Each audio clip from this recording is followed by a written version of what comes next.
Muito bom dia, Santa Catarina. Seja bem-vindo nessa quarta-feira, mas olha, com muito assunto, não só aqui em Santa Catarina, né, Maria? Mas também no cenário brasileiro, porque a partir de hoje entra em vigor o tarifaço. O que vai mudar ou não, a gente já tem uma cobertura completa, inclusive no portal SCC10. A equipe está lá trazendo detalhes para você. Olha só, por falar em tarifaço, a gente está com as imagens aí, né, Maria? Sobre esse tarifaço que vale a partir de hoje. Bom dia para você. Bom dia, Cleiton. Bom dia para todo mundo que está acompanhando o SCC Meio-Dia. E a gente vai falar também de um outro assunto. Uma família no norte da ilha, aqui de Florianópolis, foi feita refém nessa madrugada no bairro Ponta das Canas. Segundo as vítimas, 4 homens invadiram a residência e um dos assaltantes foi morto em confronto com a polícia. Olha aí, daqui a pouco detalhes. Ô Maria, você conhece a Ilha do Campeche? Não conheço, Cleiton. Não conhece? Mas tenho vontade. Eu sou manezinho, só fui conhecer em 2023. Acredito. Demorei para conhecer. Também fiquei apaixonado. Paraíso, Aliás, né? Quem não ficaria? Olha só as imagens aí, Maria. Nossa, é o nosso Caribe. É o nosso Caribe. É o nosso Caribe. Pois bem, a Ilha do Campeche, local visitado por turistas do mundo todo, terá novidade em 2026 envolvendo a administração local. A Prefeitura de Florianópolis já está se movimentando com ações para a próxima temporada. Vai administrar a Ilha do Campeche, a ideia no ano que vem, Maria. Boa, Cleiton. Queremos saber mais sobre isso. E tem também todos os detalhes da previsão do tempo para vocês. O SCC Meio-Dia está começando. Fique com a gente.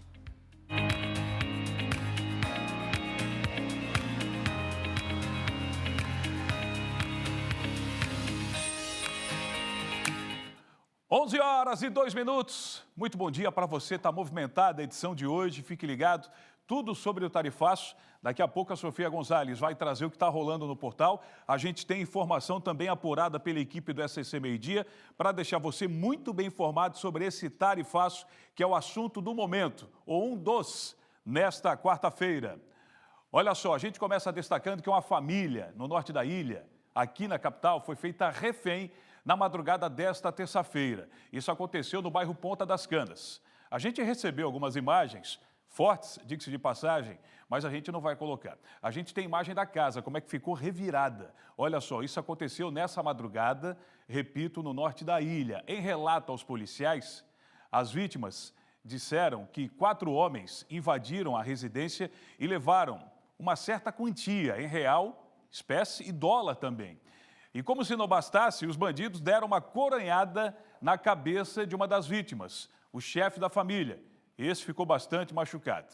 Com base nessas informações, os policiais iniciaram rondas pela região em busca dos suspeitos que foram localizados em uma mata próxima da residência. Foi solicitado que eles se rendessem. Coloca todo mundo a mão na cabeça, mas nada disso. Os suspeitos efetuaram vários disparos contra os policiais. Nessa troca de tiros, um dos suspeitos foi baleado e morreu no local. Ao lado desse suspeito, foi encontrada uma pistola calibre 380. Esse mesmo suspeito tinha mandado de prisão ativo em seu desfavor pelo crime de roubo. Mais detalhes no nosso portal scc10.com.br. Olha, começou agora pela manhã o julgamento do réu acusado de matar um homem a tiros no estacionamento do Hospital Regional do Oeste em Chapecó. Felipe Bastos está por aqui dando detalhes a respeito desse julgamento.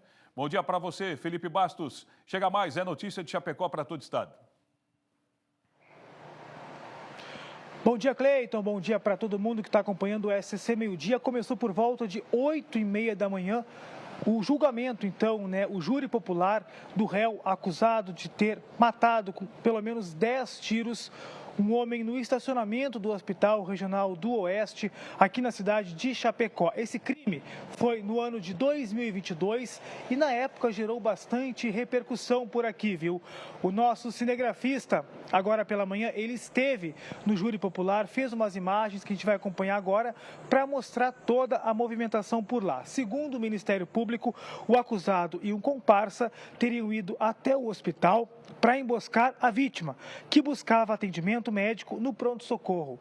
No estacionamento do hospital, o réu teria atirado pelo menos 10 vezes contra o homem, que não resistiu aos ferimentos e morreu no local. Mas essa não teria sido a primeira tentativa de homicídio. Em agosto do mesmo ano, a dupla já havia tentado matar a vítima em um estabelecimento comercial no bairro Passo dos Fortes. Na ocasião, o homem foi baleado 3 vezes, mas sobreviveu após ser socorrido.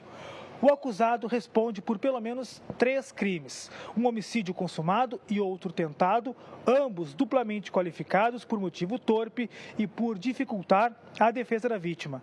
Ele também é acusado de integrar uma organização criminosa. Já o comparsa dele, que também estava junto, ele já foi julgado em abril desse ano e condenado a 25 anos e 4 meses de prisão. A expectativa é que o julgamento continue nas próximas horas, ou seja, dure praticamente o dia inteiro, e a imprensa poderá acompanhar tudo isso no Fórum da Comarca aqui de Chapecó. No Tá Na Hora, logo mais à noite, pode ser que a gente tenha novidades sobre esse júri popular. Cleiton, devolvo para você no estúdio. Certeza, você passa a acompanhar a partir de agora e detalhes no nosso Tá Na Hora, 18h30, com a Júlia Matos e o Tiago Pires. Olha só, começou o tão anunciado tarifaço dos Estados Unidos para produtos exportados para o Brasil. É isso? O portal SCC10 está acompanhando, Sofia está aqui, o primeiro dia dessa medida, não se fala em outra coisa, e o portal está deixando todo mundo atualizado. Bom dia para você, Sofia. Bom dia, Cleiton. Bom dia para todo mundo que nos acompanha aqui no SCC Meio Dia. Então, foram dias aí de muita expectativa e, por fim, chegamos então às fortes emoções que começa a valer hoje as tarifas de 50% anunciadas pelo presidente dos Estados Unidos, Donald Trump. Com isso, cerca de 36% dos produtos exportados pelo Brasil para os Estados Unidos foram afetados. Alguns exemplos são café, mel orgânico, carnes e peixes também que passam, então, a ter essa tarifa. Café e carne, inclusive, têm representação bem importante nas exportações do Brasil. Então, aqui, respectivamente, 4,4% e 2,2% das exportações brasileiras para os Estados Unidos. E o governo brasileiro estima que 694 produtos estejam isentos desse tarifaço por meio aí de negociações que foram acontecendo nos últimos dias. Aqui na matéria do portal a gente tem a lista, então, dos produtos que não estão incluídos nessa tarifa. Alguns exemplos, por exemplo, castanha do Brasil com casca, polpa e suco de laranja congelado, enfim, temos a lista completa aqui. E essa situação tem impacto principalmente para os produtores das regiões sul e sudeste do país, o que nos inclui, já que tem grande participação na exportação de alimentos e presença na agroindústria. Inclusive, Cleiton, a gente tem aí entrado em contato com várias entidades aqui do estado para ver como é que elas estão aí lidando com essa situação, É verdade, recebemos uma nota da Fiesc sobre a isenção parcial das tarifas dos Estados Unidos. A Federação das Indústrias do Estado de Santa Catarina, Fiesc, reconhece o alívio trazido pela isenção parcial do tarifaço de 50% dos Estados Unidos para alguns produtos brasileiros, especialmente do setor madeireiro catarinense. Porém, a medida prorrogada até 6 de agosto, que entra em vigor hoje, ainda afeta cerca de 40% das exportações do estado. Sobretudo, setores tecnológicos essenciais para a inovação e também o desenvolvimento econômico. A Fiesc destaca que as negociações atuais são limitadas e não contemplam a diversidade econômica de Santa Catarina. É fundamental que os acordos sejam amplos, incluindo setores estratégicos e respeitando as particularidades regionais, para preservar a competitividade industrial e também os empregos. Setores como iates de luxo, turbinas hidráulicas, peças de motor, peixes congelados, mel e móveis enfrentam dificuldades diante das tarifas altas, ameaçando a sustentabilidade e a internacionalização das indústrias ou da indústria local. A Fiesc reafirma o seu compromisso em atuar nas negociações para garantir condições que promovam crescimento sustentável e geração de empregos, fortalecendo a economia estadual e também nacional. Vamos continuar, Sofia? Você pelo portal SCC10, nós aqui no SCC Meio Dia, ao lado de toda a equipe, para deixar você bem informado que no decorrer ainda dessa edição vamos falar muito sobre o tarifaço. Repito, lá no portal todos os detalhes também. Maristé. Cleiton, a gente vai seguindo por aqui com outras notícias e agora para falar de continente. Roda a vinheta.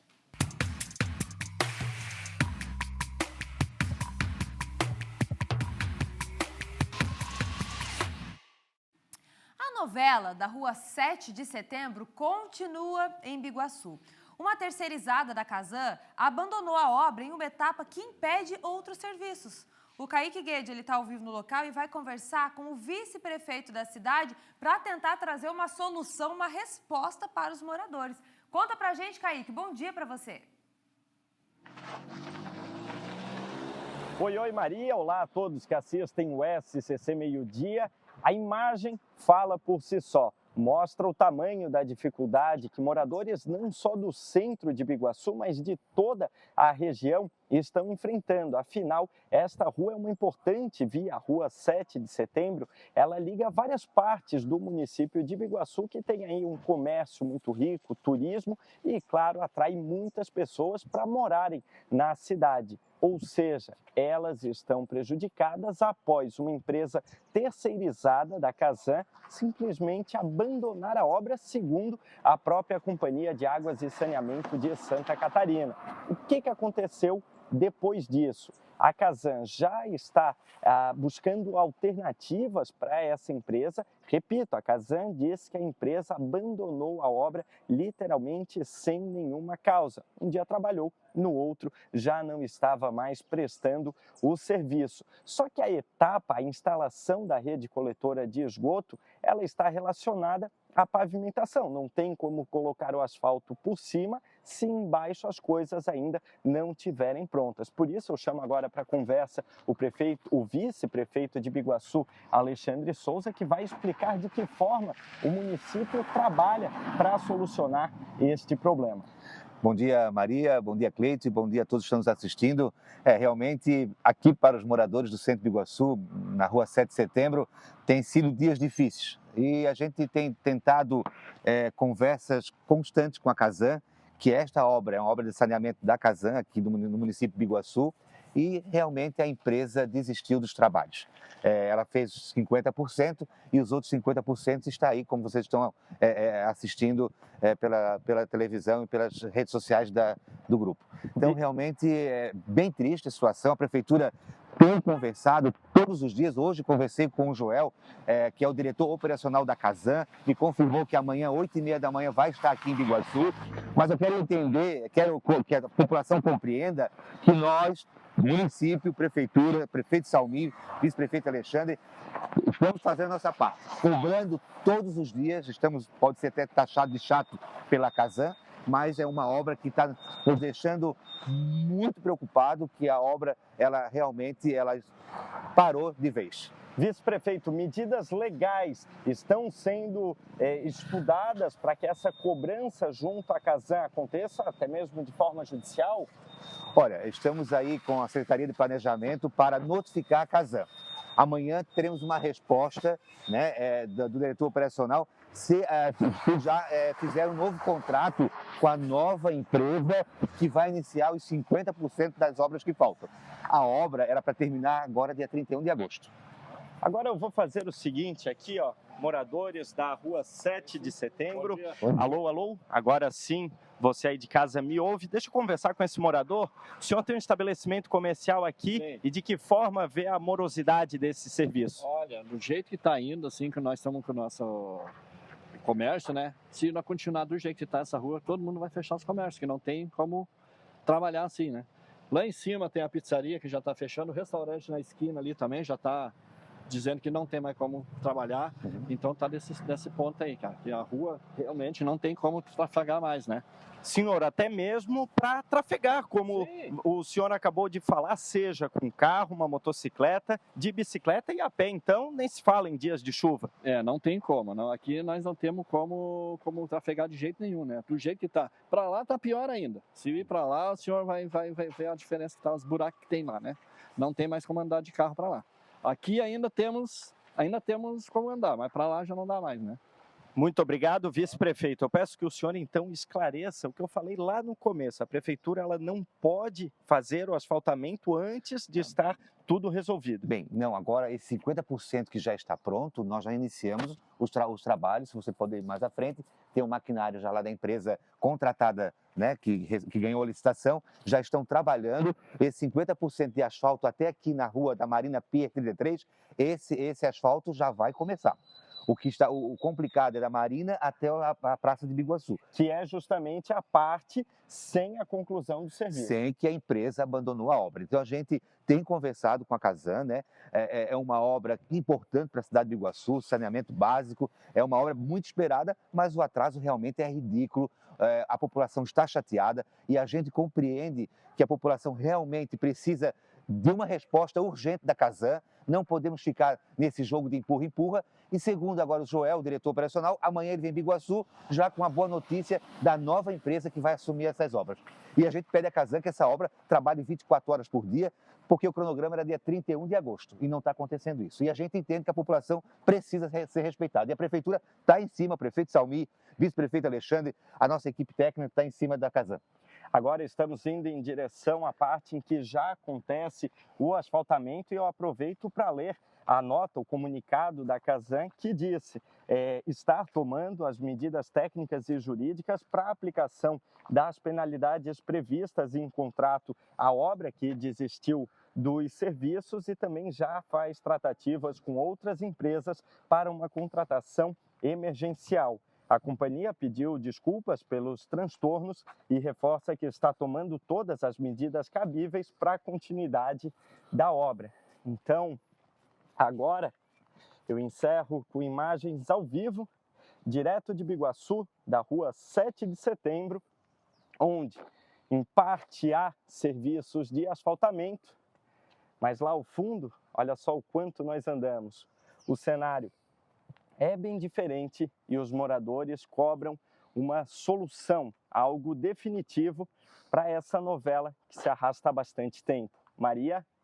Obrigada, Kaique, pelas informações. É isso, vamos seguir em cima, cobrando, porque os moradores, o pessoal do comércio, né, o próprio morador falou pra gente que já tem estabelecimento começando a fechar as portas por conta dessa obra aqui, porque não está tendo movimento, não está tendo gente, né, no seu negócio, no seu comércio, e segue dessa forma aí, tudo parado por lá, né, porque a Casan não continuou com as obras e a prefeitura não consegue, então, asfaltar a rua, terminar de asfaltar. Vamos seguir de olho, Kaique, cobrando, como sempre, aí na região continental, aqui na Grande Florianópolis. Cleiton, é contigo. Deixa comigo, Maria. Vamos nessa. Agora 11 horas e 17 minutos. Bom dia para você. É muita informação no dia de hoje. Seja bem-vindo ao SCC Meio Dia. Agora a gente volta a falar sobre o caso de feminicídio registrado no Vale do Itajaí. Sabe o que está acontecendo? Eu explico. Foi preso na noite de ontem em Gaspara o homem que matou a ex-esposa por não aceitar o divórcio. Lembra que o PC trouxe esse caso ontem e o PC tem novas informações, porque o relato dela ontem me chamou a atenção, PC. Quando ela disse para você que ele fazia várias ameaças e ela relatou em um determinado ponto o seguinte, porque a gente pensa que quem ameaça demais não faz. É aí que muita coisa pode ser evitada. Se ameaçar, ó, chuta. Dá um chute na bunda, manda para o espaço, larga. Não é não, PC? Bom dia. Bom dia, Cleiton Ramos, bom dia, Marister, bom dia a todos. Pois então, Cleiton Ramos, depoimento impressionante e comovente da filha ontem que nós exibimos aqui no SCC Meio Dia. E o pai, né, o homem, o suspeito, o assassino, Antônio Marcos da Silva, de 55 anos, foi preso. Foi preso na noite de ontem, na rua onde ele cometeu o crime, lá no bairro Figueira, em Gaspar. A gente tem, inclusive, imagens para mostrar agora aqui na tela do SCC Meio Dia, do momento da prisão. Ele estava foragido desde o dia do crime, cometido na segunda-feira.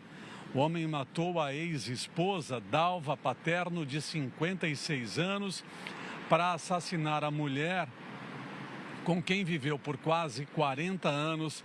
Ele usou uma faca e uma sanduicheira. Com a sanduicheira, ele golpeou a vítima, vários golpes na cabeça da vítima e também ela apresentava uma perfuração nas costas. Provavelmente ela também foi esfaqueada pelo ex-marido.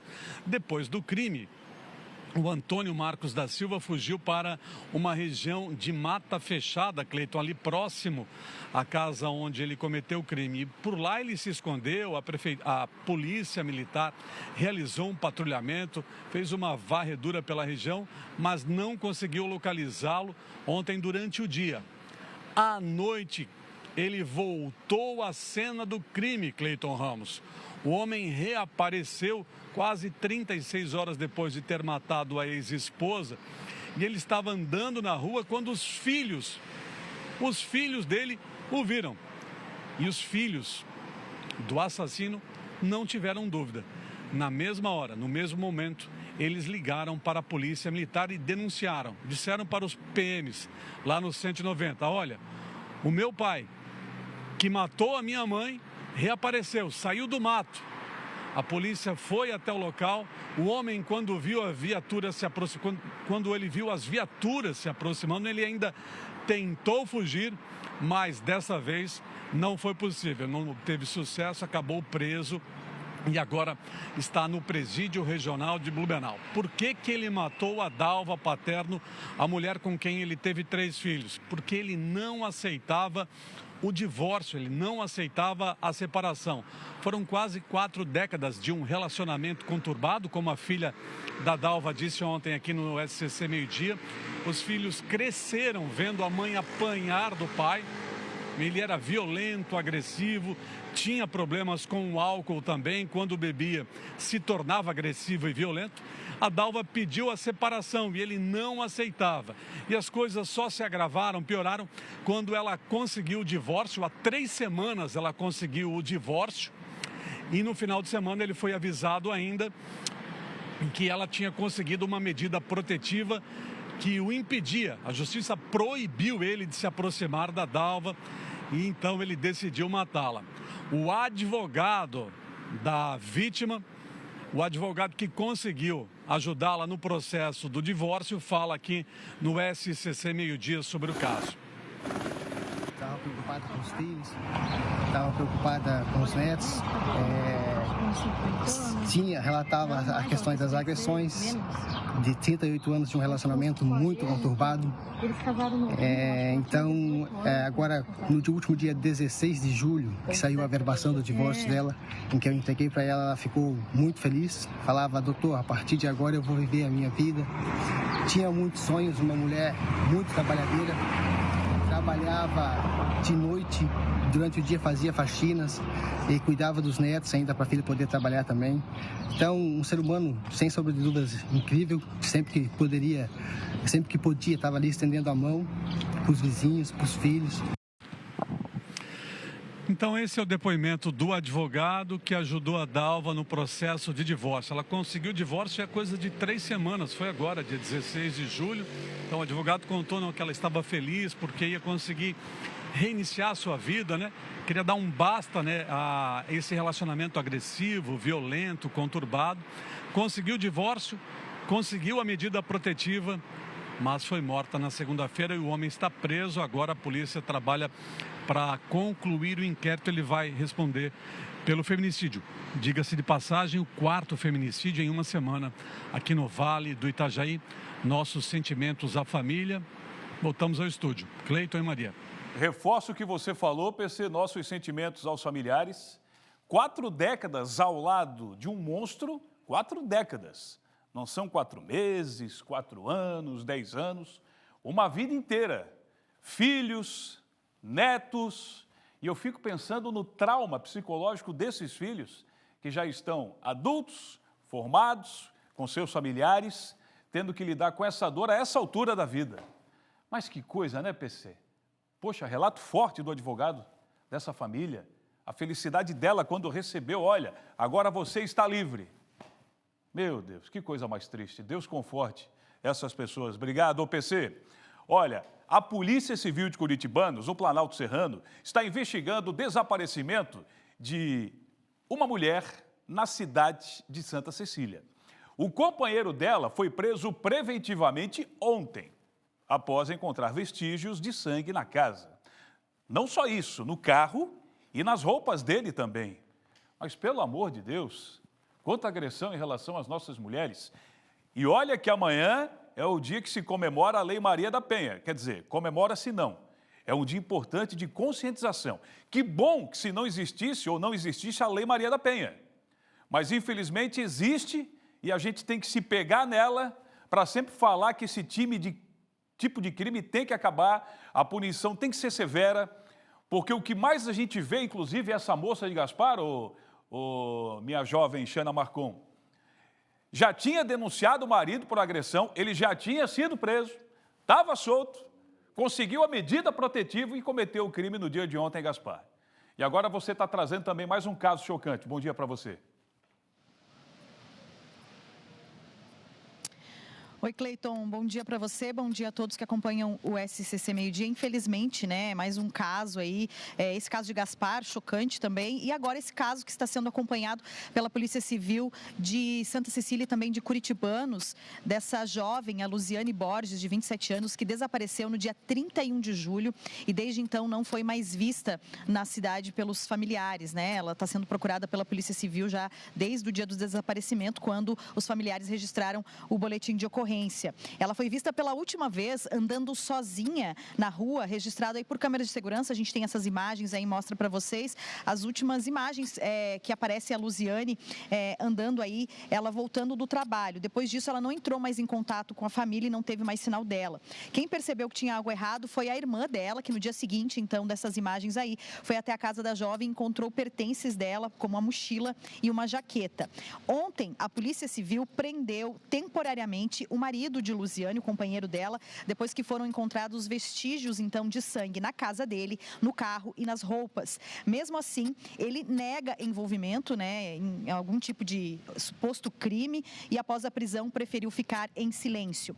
A delegada responsável pelo caso, Roxane Fávero Venturi, contou que ele havia omitido uma informação importante no dia 1º de agosto. Ele saiu do trabalho, voltou para casa com um colega e ficou fora da empresa por quase 1 hora. Inclusive, também tem imagens dele, do carro dele aí chegando lá no trabalho. As imagens das câmeras ajudaram a polícia a identificar onde ele esteve, por isso o carro e o celular dele foram apreendidos. A delegada Roxane enviou um vídeo para a gente atualizando as informações sobre a investigação, porque desde ontem o Corpo de Bombeiros está com um cão farejador fazendo buscas em uma área de mata na cidade de Santa Cecília. Vamos ouvir o que a delegada disse. Na manhã de hoje, a equipe da Polícia Civil de Santa Cecília e DIC Curitibanos retomou as buscas pela desaparecida Luziane Ribeiro Borges, em razão de que no dia de ontem o marido dela foi preso temporariamente. Além da Polícia Civil, contamos com o apoio da Polícia Militar e do Corpo de Bombeiros, inclusive com um cão farejador especialista neste tipo de busca.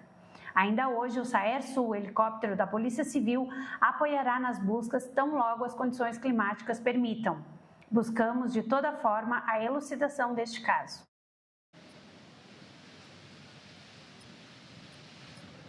Claro que a gente continua acompanhando esse caso aí, estou em contato direto com a delegada Roxane aí, falando então sobre as investigações, atualizando as informações. Ontem os bombeiros, a Polícia Civil, a Polícia Militar, como a delegada falou, fizeram as buscas, né? Desde ontem estão fazendo as buscas, cerca de 10 quilômetros aí nessa área de mata, onde o carro do marido dela foi visto no dia 1º de agosto.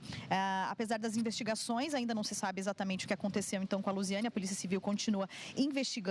A Luziane, ela é vendedora numa loja de roupas lá em Santa Cecília, estudante do magistério e também fazia estágio em creches da cidade. E qualquer informação que possa ajudar a polícia pode ser repassada para a Polícia Civil de forma anônima através do número 181. Então, qualquer informação, você que é morador aí de Santa Cecília, dos arredores aí da cidade de Curitibanos também, pode repassar informações para a Polícia Civil se você tiver alguma informação sobre o caso, mas claro que a polícia está investigando, está fazendo buscas por lá e a gente continua acompanhando. Cleiton.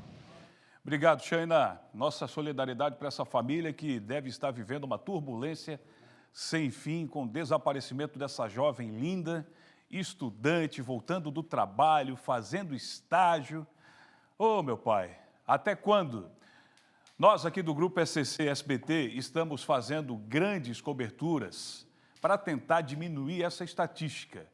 E se a gente conseguir, né, Maria, através do nosso conteúdo que estamos elaborando, não só aqui no portal SCC10, contribuir para diminuir essa estatística, a gente vai ficar muito honrado e feliz. Não é não, Maria? A gente está nessa pegada, né? Exatamente, a gente sabe que já começa com a informação, com o conhecimento, né, Cleiton? A gente vai falar, inclusive, muito sobre isso amanhã aqui no programa. Quero fazer um convite para vocês, porque amanhã a Lei Maria da Penha completa 19 anos e a gente vai ter uma programação especial, inclusive com um experimento social feito aqui em Florianópolis para abordar esse tema. E a gente vai falar agora do Agosto Lilás. Florianópolis está dando início hoje à programação especial de combate à violência contra a mulher. A campanha desse ano foca na violência psicológica, que é um tipo de agressão muitas vezes invisível, mas que pode ser o início de um ciclo ainda mais perigoso. O lançamento oficial aconteceu agora pela manhã. A gente vai ao vivo para lá com o repórter Jean Ferreira e ele vai falar que ações estão previstas agora para esse mês. A gente sabe que tem uma série de atividades que são feitas aí nesse trabalho de conscientização das mulheres, né, Jean? Bom dia para você. É isso mesmo, Maria. Bom dia para você que assiste o SCC Meio Dia. A gente está aqui, acabou de acontecer o lançamento desse programa que já é consolidado aqui em Florianópolis, né? O Agosto Lilás, e como você bem falou, esse ano então o foco é a violência psicológica contra as mulheres. Para falar mais sobre isso, explicar as ações que vão ser feitas, a gente está aqui com a secretária Zena Becker, que vai trazer então os detalhes. Secretária, como que foi definido esse tema primeiramente, né? Qual que é a importância, a relevância dele e quais ações estão previstas agora, daqui para frente, sobre esse assunto? Bom, como eu falei ali na apresentação, a Prefeitura de Florianópolis não tem um serviço à mulher, ela tem uma rede de apoio. E essa rede de apoio também trabalha a agressão psicológica, que na verdade a agressão começa pela agressão psicológica. E esse ano a gente está enfatizando bastante, porque se tu trata essa mulher, tu acolhe essa mulher, já na agressão psicológica, com certeza não vai chegar na agressão física, já passa a ser uma prevenção inclusive. E o que a gente trouxe agora? O prefeito Topazio deixou bem claro a importância que ele deu a esse tema nesses 3 anos de mandato dele. Então a gente trouxe uma prestação de contas mostrando tudo que já está sendo feito, todos os setores que a gente tem que acolhe essa mulher, mas que ela também denuncie já na violência psicológica. Perfeito. Secretária, foi falado aqui então sobre as ações, sobre os dados que já têm impactado a vida de muitas mulheres aqui da capital. E a senhora já anunciou também ali uma novidade, que é um atendimento, né, para mulheres lá do norte da ilha. A gente já tem atendimento ali no sul da ilha, um novo complexo ali. A senhora pode falar sobre esses dados e como que isso vai agora influenciar, impactar ainda mais a vida das mulheres? A gente, na verdade, já tinha um atendimento ali na agronômica, que é onde a mulher fazia a sua denúncia, depois ia na delegacia, depois ia no espaço acolher, e ela tinha que ir em muitos lugares. Com isso, o prefeito Topazio concentrou tudo no multi-hospital, no Centro de Acolhimento à Mulher Vítima de Violência, onde ela faz apenas uma denúncia e tem todos os atendimentos. E agora, com a construção do novo hospital do norte da ilha, é claro que a gente não poderia deixar de ter um espaço a acolher para as mulheres do norte, possibilitando e facilitando a vida de quem mora naquela região. Realmente é uma inovação e importante desse acolhimento, tanto no norte, no sul e aqui no centro a gente também tem. Perfeito. Secretária, então, para a gente encerrando, para a gente finalizar, essa ação, então, ela envolve diversas ações, né? Diversas atividades durante esse mês. Como é que vai ser identificado isso nas ruas de Florianópolis? Como as pessoas podem participar, podem contribuir e podem se envolver, né, nessa campanha? Uma das coisas que nós organizamos esse ano é que essa campanha chegasse lá na comunidade, sabe? Lá no centro de referência psicossocial, lá na unidade de saúde, porque normalmente a gente fazia tudo muito centralizado. Esse ano não, vai chegar lá naquela mulher que precisa e principalmente trazer dela as necessidades, porque às vezes tu nem detecta uma violência e quando tu vê ela tá ali no meio tentando se chegar e não consegue.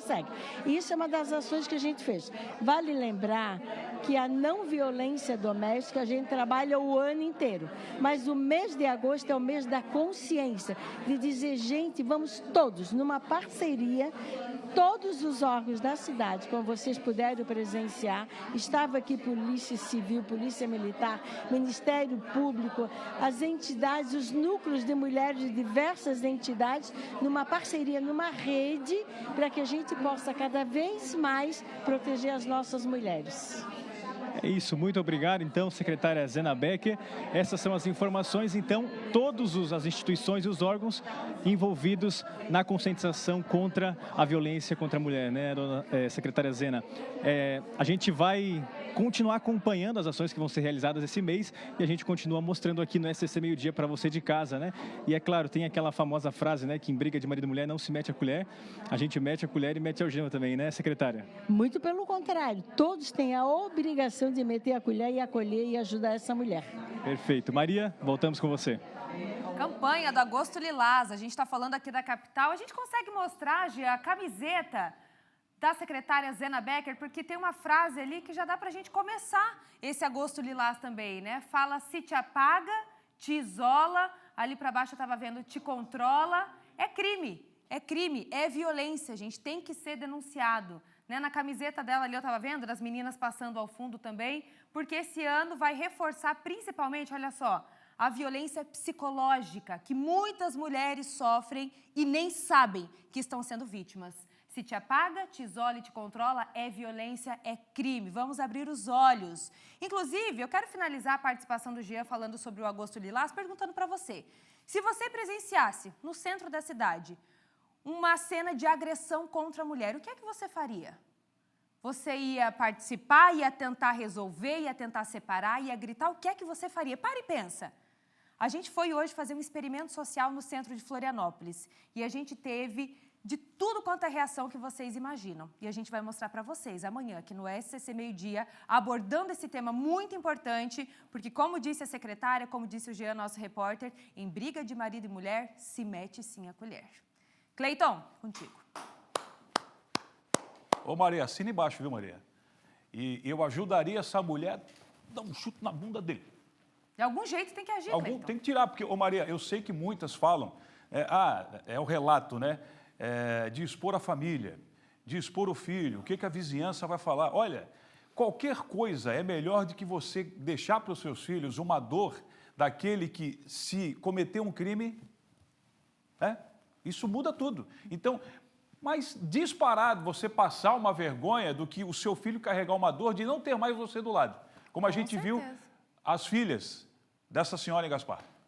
Então, muito triste essa história. Meu Deus, muito triste. Eu estou louco para ver essa matéria amanhã, isso. Maria. Olha só, vem comigo aqui, porque a gente vai falar sobre volta às aulas. E ó, você sabia que no colégio tem muita educação que pode ajudar o filho e a filha dentro de casa. Então, tem que se pegar nisso também. Agora, Joinville, os alunos da rede municipal estão de volta às aulas. Quem acompanha essa retomada do calendário escolar? Quem? Coloca na tela. Ele, Luiz Felipe. Quer dizer, Luiz Felipe, até preparei para te chamar nesse clima. Eu sei que você gosta. Eu vou colocar por aqui, tá? Você vai ouvir, tá, Luiz? Hoje foi o dia, aqui na capital foi segunda-feira, do pessoal se ligar nesse barulho aqui, ó. Começou! Esse é o recreio? Esse é o recreio? Não, esse pode ser do início da merenda, né, Luiz? Cleiton Ramos. Esse barulho aí tá me dando uma saudade, uma nostalgia. Bom retorno. Vai, Diogo, cadê o Diogo? Diogo, cadê o Diogo? Olha lá. Eu matei a saudade, Cleiton.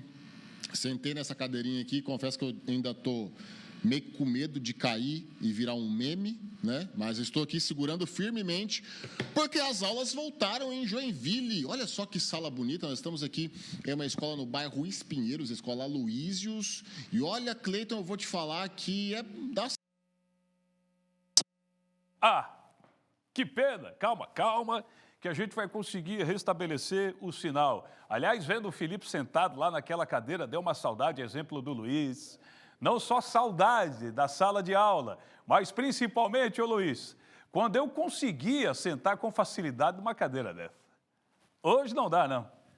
Hoje não tenho condições de conseguir sentar numa cadeira como essa. Mas acredite, um dia isso já foi possível. Então, o Luiz estava falando sobre a volta às aulas e o sinal já foi restabelecido. Eu toquei o sinal da sala de aula.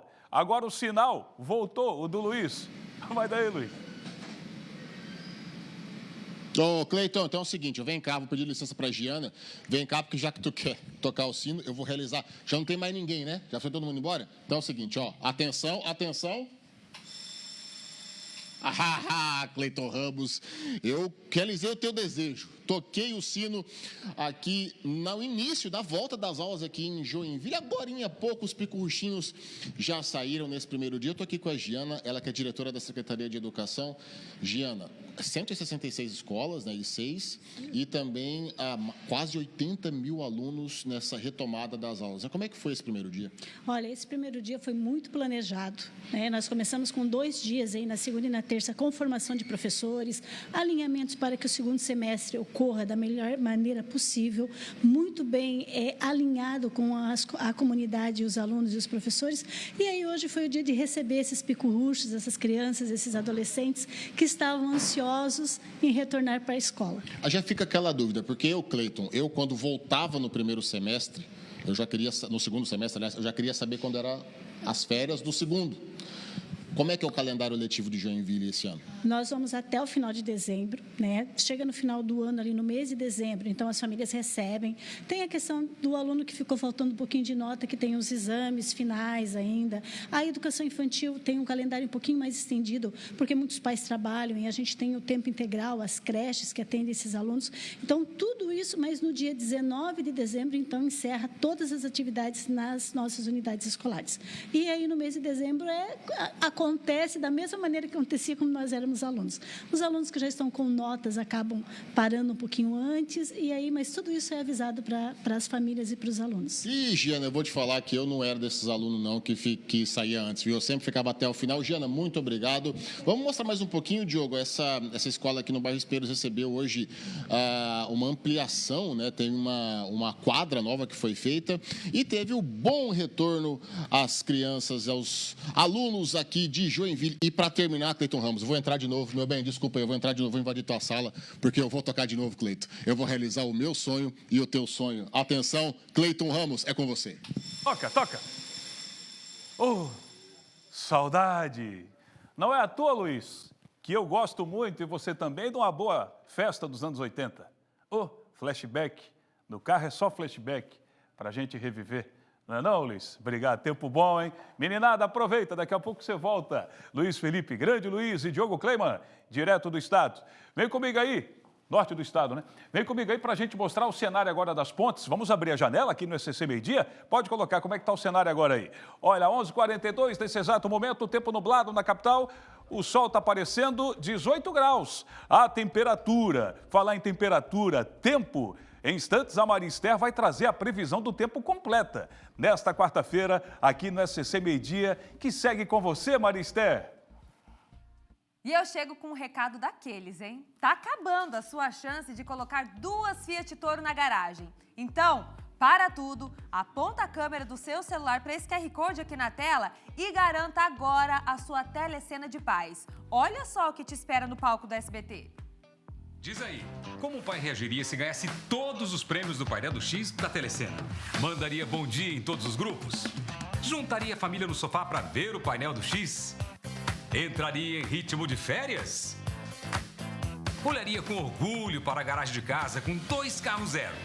Telecena de Paz. São quase 8 milhões de reais em prêmios e são de verdade, viu? Compre pelo app ou pontos de venda. Vocês viram aí, gente? São quase 8 milhões de reais em prêmios, mas tem que correr. Acesse o QR Code e compre agora a sua telecena de paz. Essa sim pode mudar a sua vida, viu? Agora a gente vai fazer uma pausa aqui no meio-dia. Voltamos em instantes com mais notícias. Até já.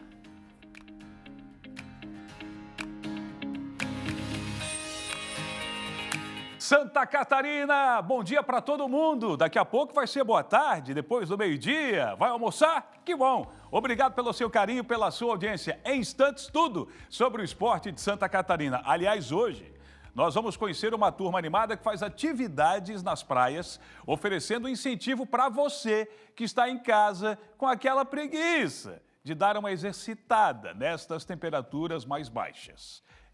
Olha aí o pessoal acordando cedo, fazendo muito exercício na areia, colocando o pé na areia. Tem aquela música, né? É pé na areia, a caipirinha, mas aí não dá. aí é só exercício físico, tá? A caipirinha, se quiser, é no finde. Durante a semana, bora exercitar o escorpinho aí. Ô meninão, ô meninona, bora exercitar esse corpinho aí? Daqui a pouco matéria aí para te estimular a mudar de vida. Estou precisando, acho que vou nessa. Olha, foi aprovado ontem o projeto que prevê internação involuntária de pessoas em situação de rua e com dependência química ou transtornos mentais. Isso no sul do estado. Bora para lá? Pegamos a BR-101 e colocamos aqui a Manuela Justino, para trazer detalhes dessa prática e dessa iniciativa. Chega mais, Manu. Oi, Cleiton, bom dia para quem nos assiste. Até a gente trouxe essa informação aqui ontem, né, que o projeto em caráter de urgência tinha sido rejeitado, mas ontem, na Câmara de Vereadores, então na sessão, foi aprovado esse projeto do Executivo, né, projeto do prefeito, para poder internar essas pessoas em situação de rua que têm, então, problemas com dependência química, dependência de álcool ou problemas mentais. É claro, né, gente, que não são todas as pessoas, então, para poder fazer essa internação involuntária, tem que ter, na verdade, essa constatação da assistência social, da Secretaria de Saúde, um pedido da própria família ou dos responsáveis legais, que aquela pessoa já não responde mais por si, né? Que não tem condições, então, de responder por si, que coloca ela mesma em risco e outras pessoas também. Então, nesses casos, vai ser feita essa internação. Inclusive, hoje de manhã, até perguntei para a secretária de Assistência Social aqui de Criciúma, que é a Dudy Sônego, qual vai ser o próximo passo, né? Esse projeto foi aprovado. E agora, o que acontece? Já tem uma previsão de quando que vai começar essas internações? E ela respondeu que ainda não tem uma previsão, até porque o município agora vai ter que fazer convênio com clínicas de reabilitação para receber essas pessoas, né? Porque essa internação vai durar 90 dias. E é um trabalho em equipe, na verdade. Por quê? Tem o trabalho da assistência social, a Secretaria de Saúde também, tem acompanhamento psicológico, então é toda uma equipe para poder realmente reabilitar aquela pessoa, até porque ela não vai ficar lá 3 meses e depois voltar para o mesmo lugar que ela saiu e voltar tudo o que era antes. Então tem que realmente recuperar essa pessoa para que ela não retorne à situação de rua como estava antes, né? Mas então agora esse projeto foi aprovado aqui em Criciúma, foi aprovado por unanimidade, inclusive, né, que veio à tona aí logo depois do prefeito fazer aquele vídeo, eles passando por pessoa em situação de rua. Então agora vai ficar autorizada aqui em Criciúma essa internação involuntária nesses casos mais graves. Aí tem que ter um laudo médico, né, falando ali da situação de saúde da pessoa. E aqui o município vai ter que avisar o Ministério Público até 72 horas depois dessa internação. Então, realmente, para ter esse acompanhamento e ter o registro das pessoas que estão nessa situação, né? Então, acaba sendo esse passo que não tinha aqui em Criciúma, então agora fica aprovado. Até na última semana saiu a informação que nos últimos meses teve uma queda no número de pessoas em situação de rua aqui na cidade, era aproximadamente 280 pessoas, diminuiu para 170, mas é claro que precisa ser feito um trabalho ainda com essas pessoas, principalmente em casos, né, que tem problemas de dependência de drogas, dependência de álcool ou então com transtornos mentais, que precisa desse acompanhamento. A gente segue acompanhando. Agora o próximo passo é achar essas clínicas de reabilitação que vão ser parceiras aqui do município para poder fazer esse trabalho com essa população. Volto com vocês aí no estúdio. Obrigado, Manu. E o prefeito Vaguinho, né, por 48 horas, se eu não me engano, algo assim, ele se colocou no papel de uma pessoa em situação de rua, né? Inclusive, fez aí um disfarce para não ser reconhecido, essa coisa toda. E acredito que muito do que ele está colocando em prática agora é baseado naquela experiência que o mesmo viveu recentemente. Maria Esther, toca o SCC Meio-Dia, Maria. Bora, Cleiton. Agora são 11 horas e 50 minutos. Entidades empresariais de Blumenau se uniram para pedir ao governo do estado a conclusão de 2 importantes obras do sistema viário da cidade. No documento enviado ao governador Jorginho Melo, os representantes solicitam prioridade para a execução dos trabalhos. O PC está chegando ao vivo para trazer mais informações sobre isso. Que obras são essas, PC? Conta pra gente. Acredito que ele não está me ouvindo. O PC está ao vivo ali em Blumenau, deve estar se posicionando para trazer essas informações para a gente, direto de Blumenau, ali na região do Vale. Assim que a gente estiver com o sinal restabelecido, a gente volta para trazer essa informação para vocês. Então, agora, 11 horas e 50, a gente vai com outro assunto, já já a gente volta para Blumenau. Uma empresa de Garopaba está inovando na forma de lidar com o lixo. O que antes ia para o aterro sanitário, agora pode ser transformado em novos produtos, com mais sustentabilidade e menos impacto ambiental. Com o apoio do BRDE, a empresa investiu em tecnologia para valorizar os resíduos e ampliar os negócios. A reportagem é da Emanuela Justino, olha só.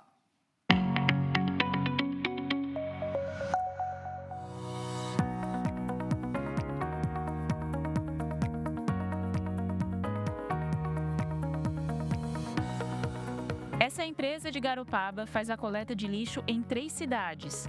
Todo o resíduo que é encaminhado para cá passa por uma triagem. Nossa empresa ela faz a coleta de lixo domiciliar da nossa cidade aqui, de Garopaba. Fizemos também em Paulo Lopes e Maruí. O lixo é coletado, normalmente a gente faz coleta seletiva, coleta domiciliar. Todo o lixo passa por uma triagem.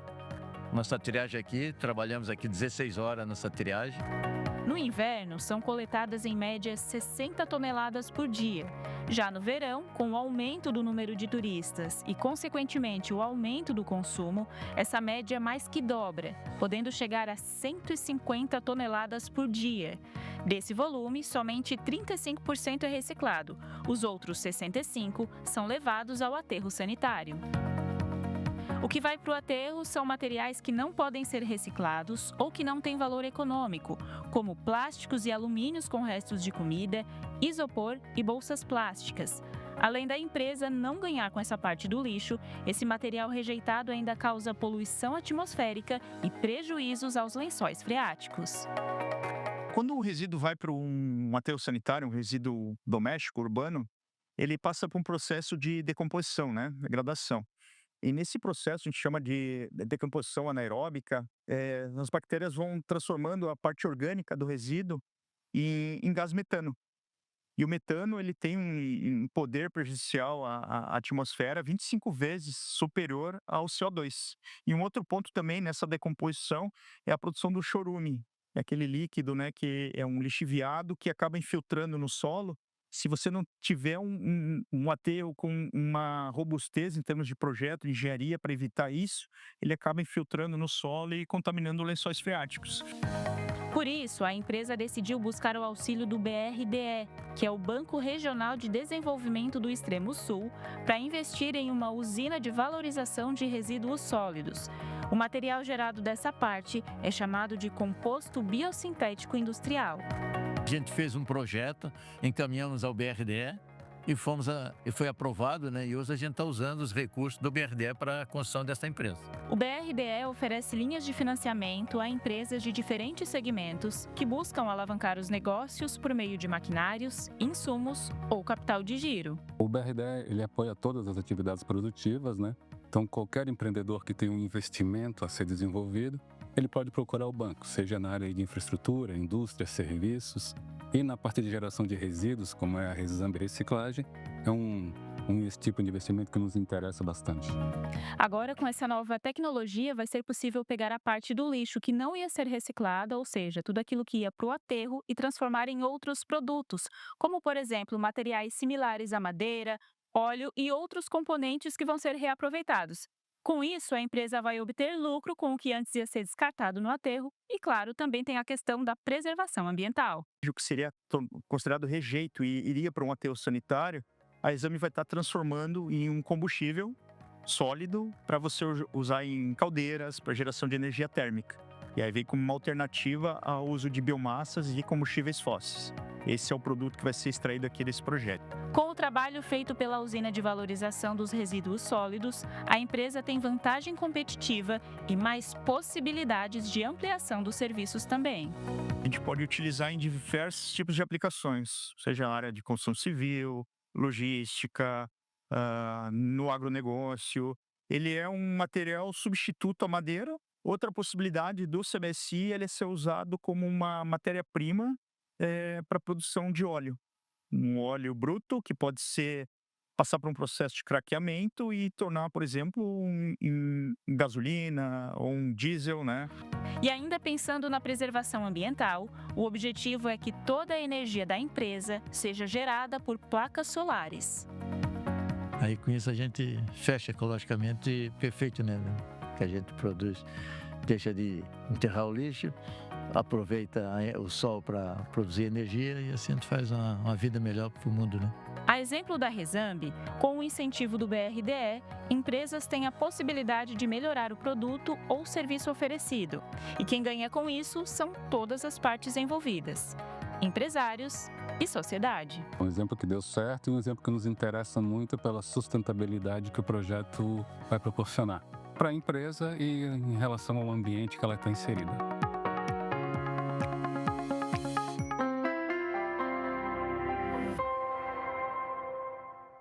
Agora, 11 horas e 57 minutos, a gente vai voltar para Blumenau. O PC agora já está posicionado para falar desse assunto, das entidades empresariais de Blumenau que se uniram para pedir ao governo do estado a conclusão de 2 importantes obras do sistema viário da cidade. PC, que obras são essas? Conta pra gente.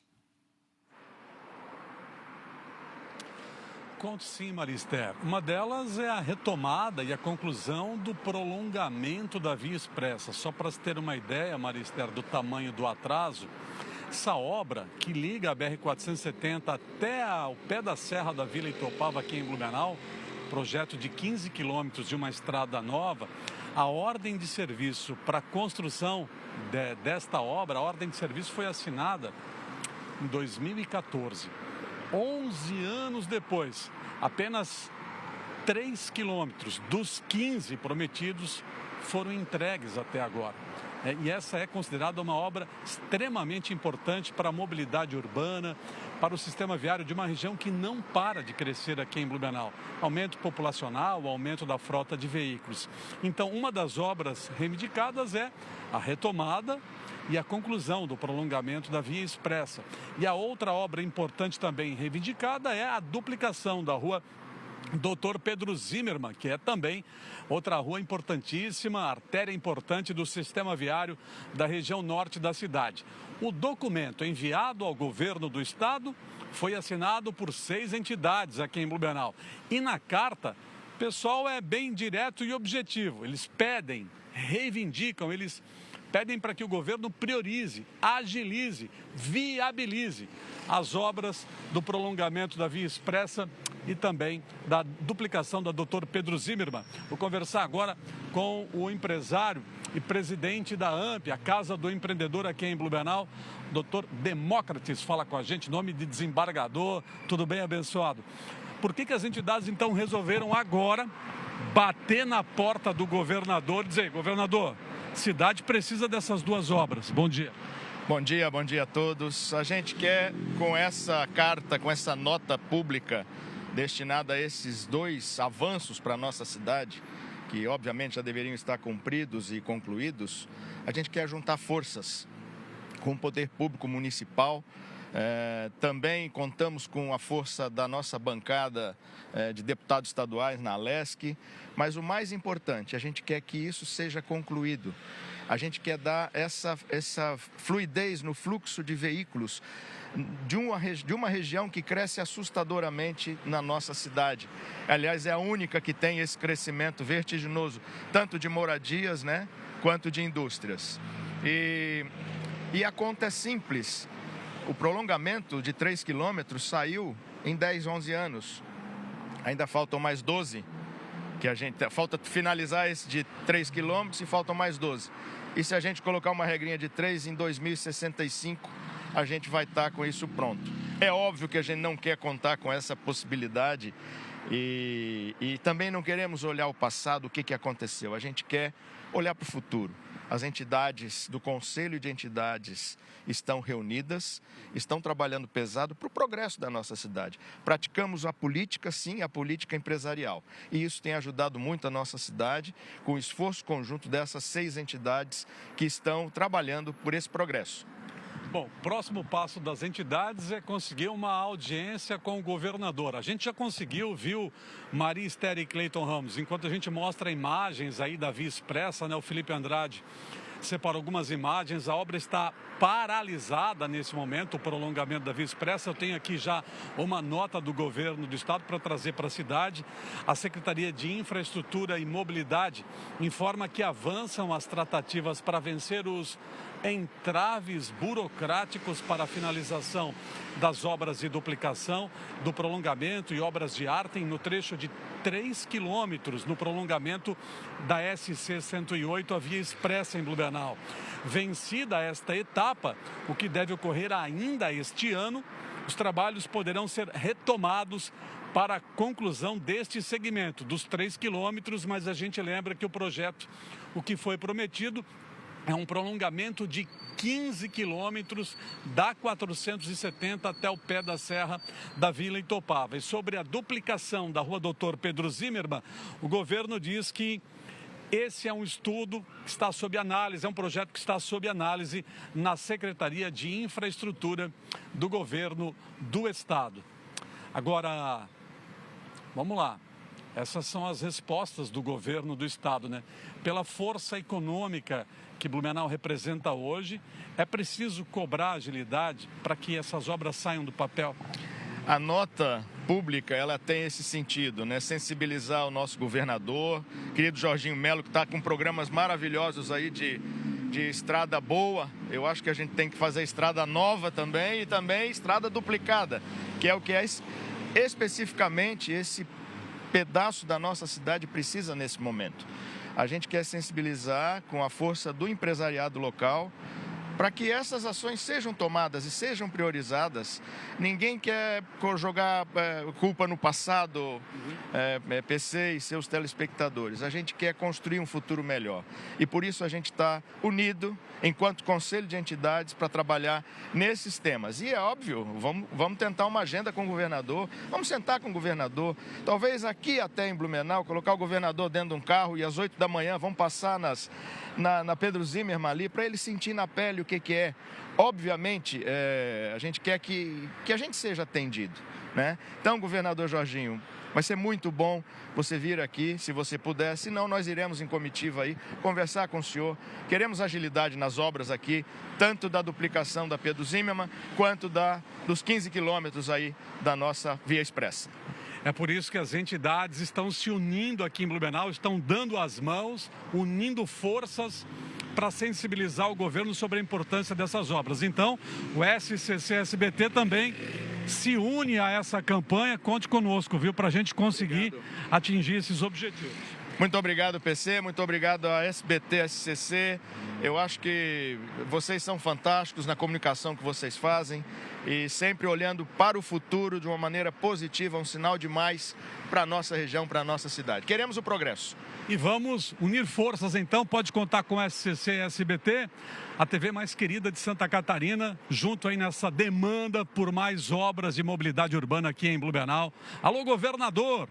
Voltamos ao estúdio. Alô, Cleiton Ramos, Marister. Muito obrigada, PC, pelas informações. O recado está dado, o pedido está feito aqui no SCC Meio-Dia. A gente vai seguir cobrando sempre uma solução para as nossas cidades aqui de Santa Catarina. Cleiton Ramos, contigo. Marister, agora 12:05, já deu um pulo no portal SCC 10. É muita informação. É o portal da notícia em Santa Catarina. Aliás, tudo sobre o tarifaço está lá.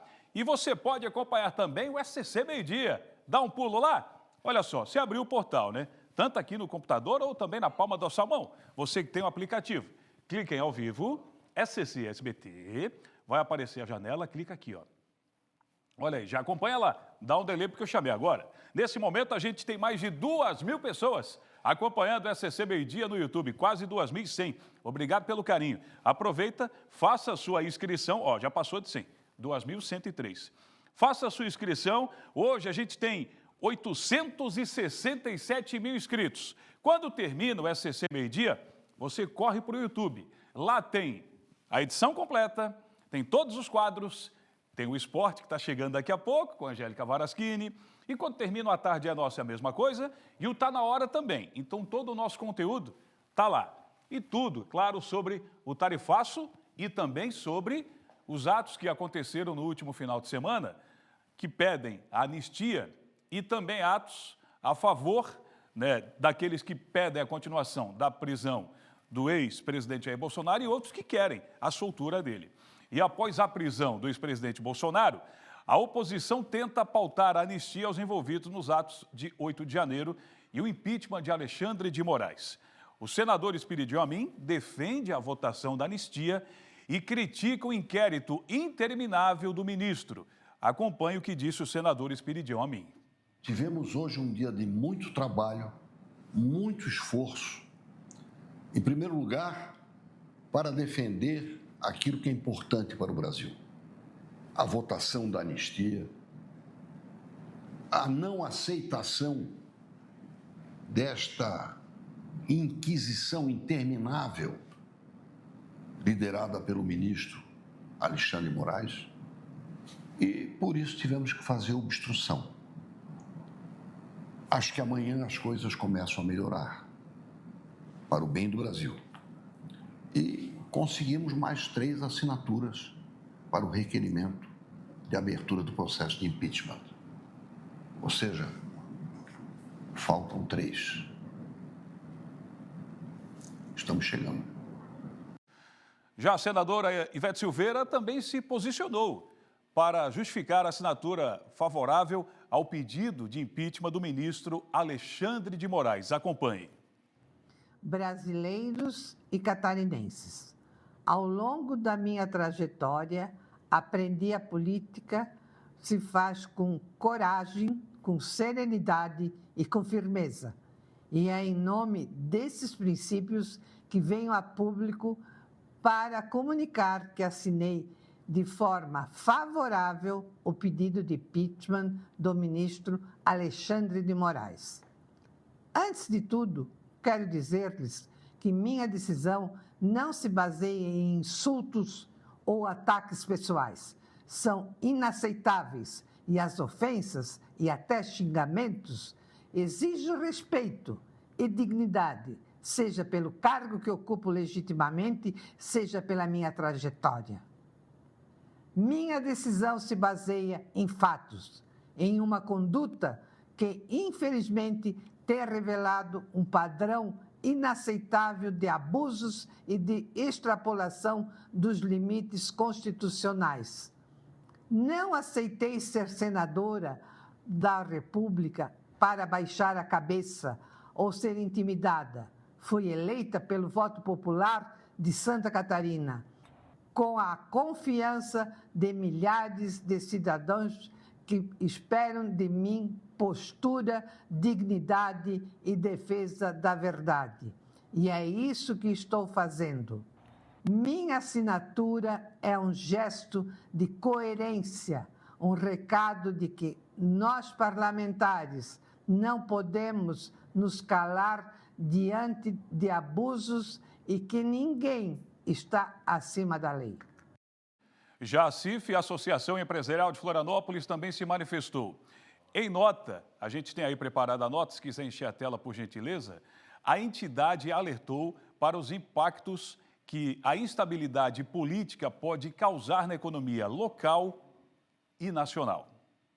Está aí, portanto, o depoimento da ACIF em relação a esse assunto. A ACIF também se manifestando, aliás, formalizou na tarde de ontem, né, colocando à disposição de todos essa nota que vem da CIF. Agora, 12h10, está na hora do esporte, Angélica Varaschini. Em instantes? O Kaique antes, obrigado. Me confirma aqui que a gente vai antes com o Kaique. Bora lá então, porque eu vou chamar o Kaique do outro ponto, pode ser? Maravilha?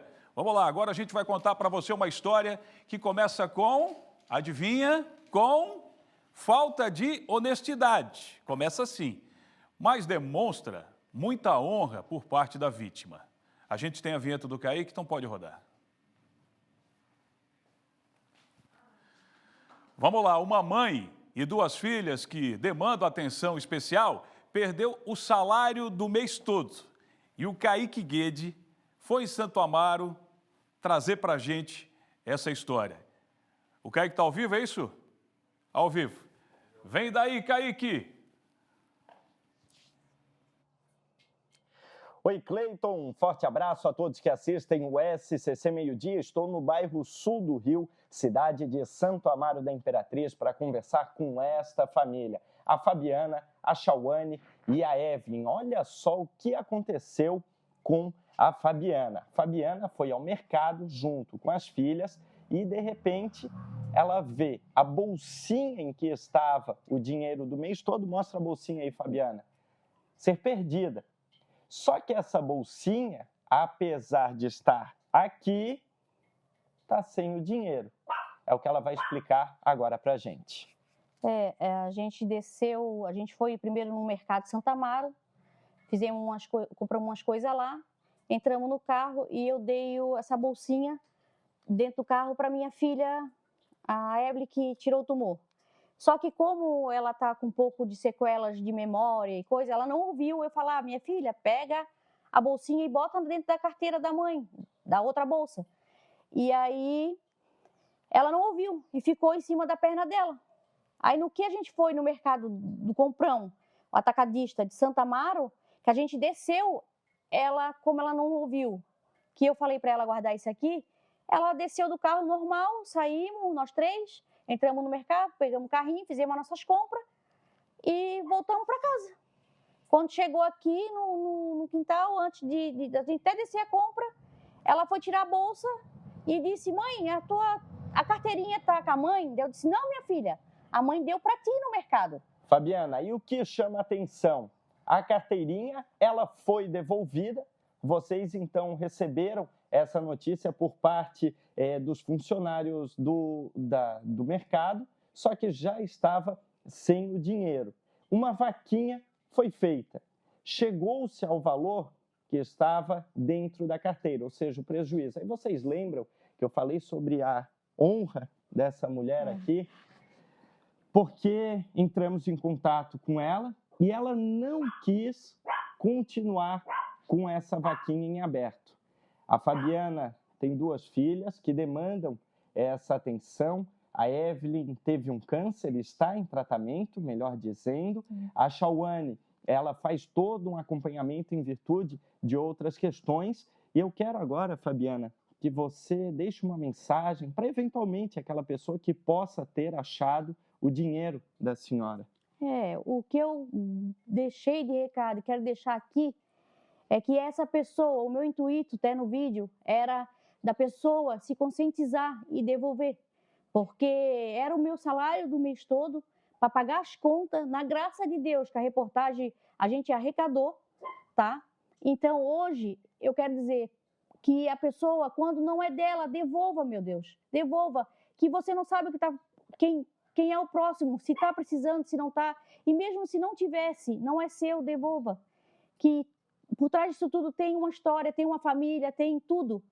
E é começo do mês, todo mundo eu sei que precisa, eu tenho a minha história, eu sei que todo mundo tem a sua, mas a honestidade é que vem em primeiro lugar. É como a reportagem me chamou de manhã e eu não aceitei, porque a gente já conseguiu arrecadar. O tratamento dela vai ser para o resto da vida, da minha filha que tem o câncer, o tumor na cabeça. A minha filha especial também tem ela tem lúpus e trombose no pulmão. É tudo para o resto da vida, só que assim, a gente é muito honesto. Eu não trabalho porque eu tenho agora as 2 também, né? O benefício da minha filha especial foi cortado quando eu trabalhava, daí eu vim ficar só cuidando dela. E hoje eu só tenho a agradecer a Deus porque ela frequenta a Pai de Santa Amaro. Eu tenho todo um apoio lá, que é a minha segunda família, é a Pai. O Serginho Guimarães, o deputado, o Guilherme, me ajudou muito. E Fabiana, só tenho a agradecer todo mundo. É muita coisa, foram momentos difíceis, mas antes de encerrarmos aqui, o boletim de ocorrência foi feito, a polícia já está atrás da pessoa que pegou esse dinheiro. Nós continuaremos acompanhando o caso, afinal, há investigações em andamento e fica essa mensagem, então, de honra por parte da Fabiana, das filhas, que teve um prejuízo muito grande, poderia ter aproveitado a situação para arrecadar dinheiro, mas não. Ela quis fazer o certo e permaneceu dentro dos próprios valores. Cleiton? Certo, boa atitude, parabéns, Kaique, por essa história. Vem aí o esporte agora da SCC Meio Dia.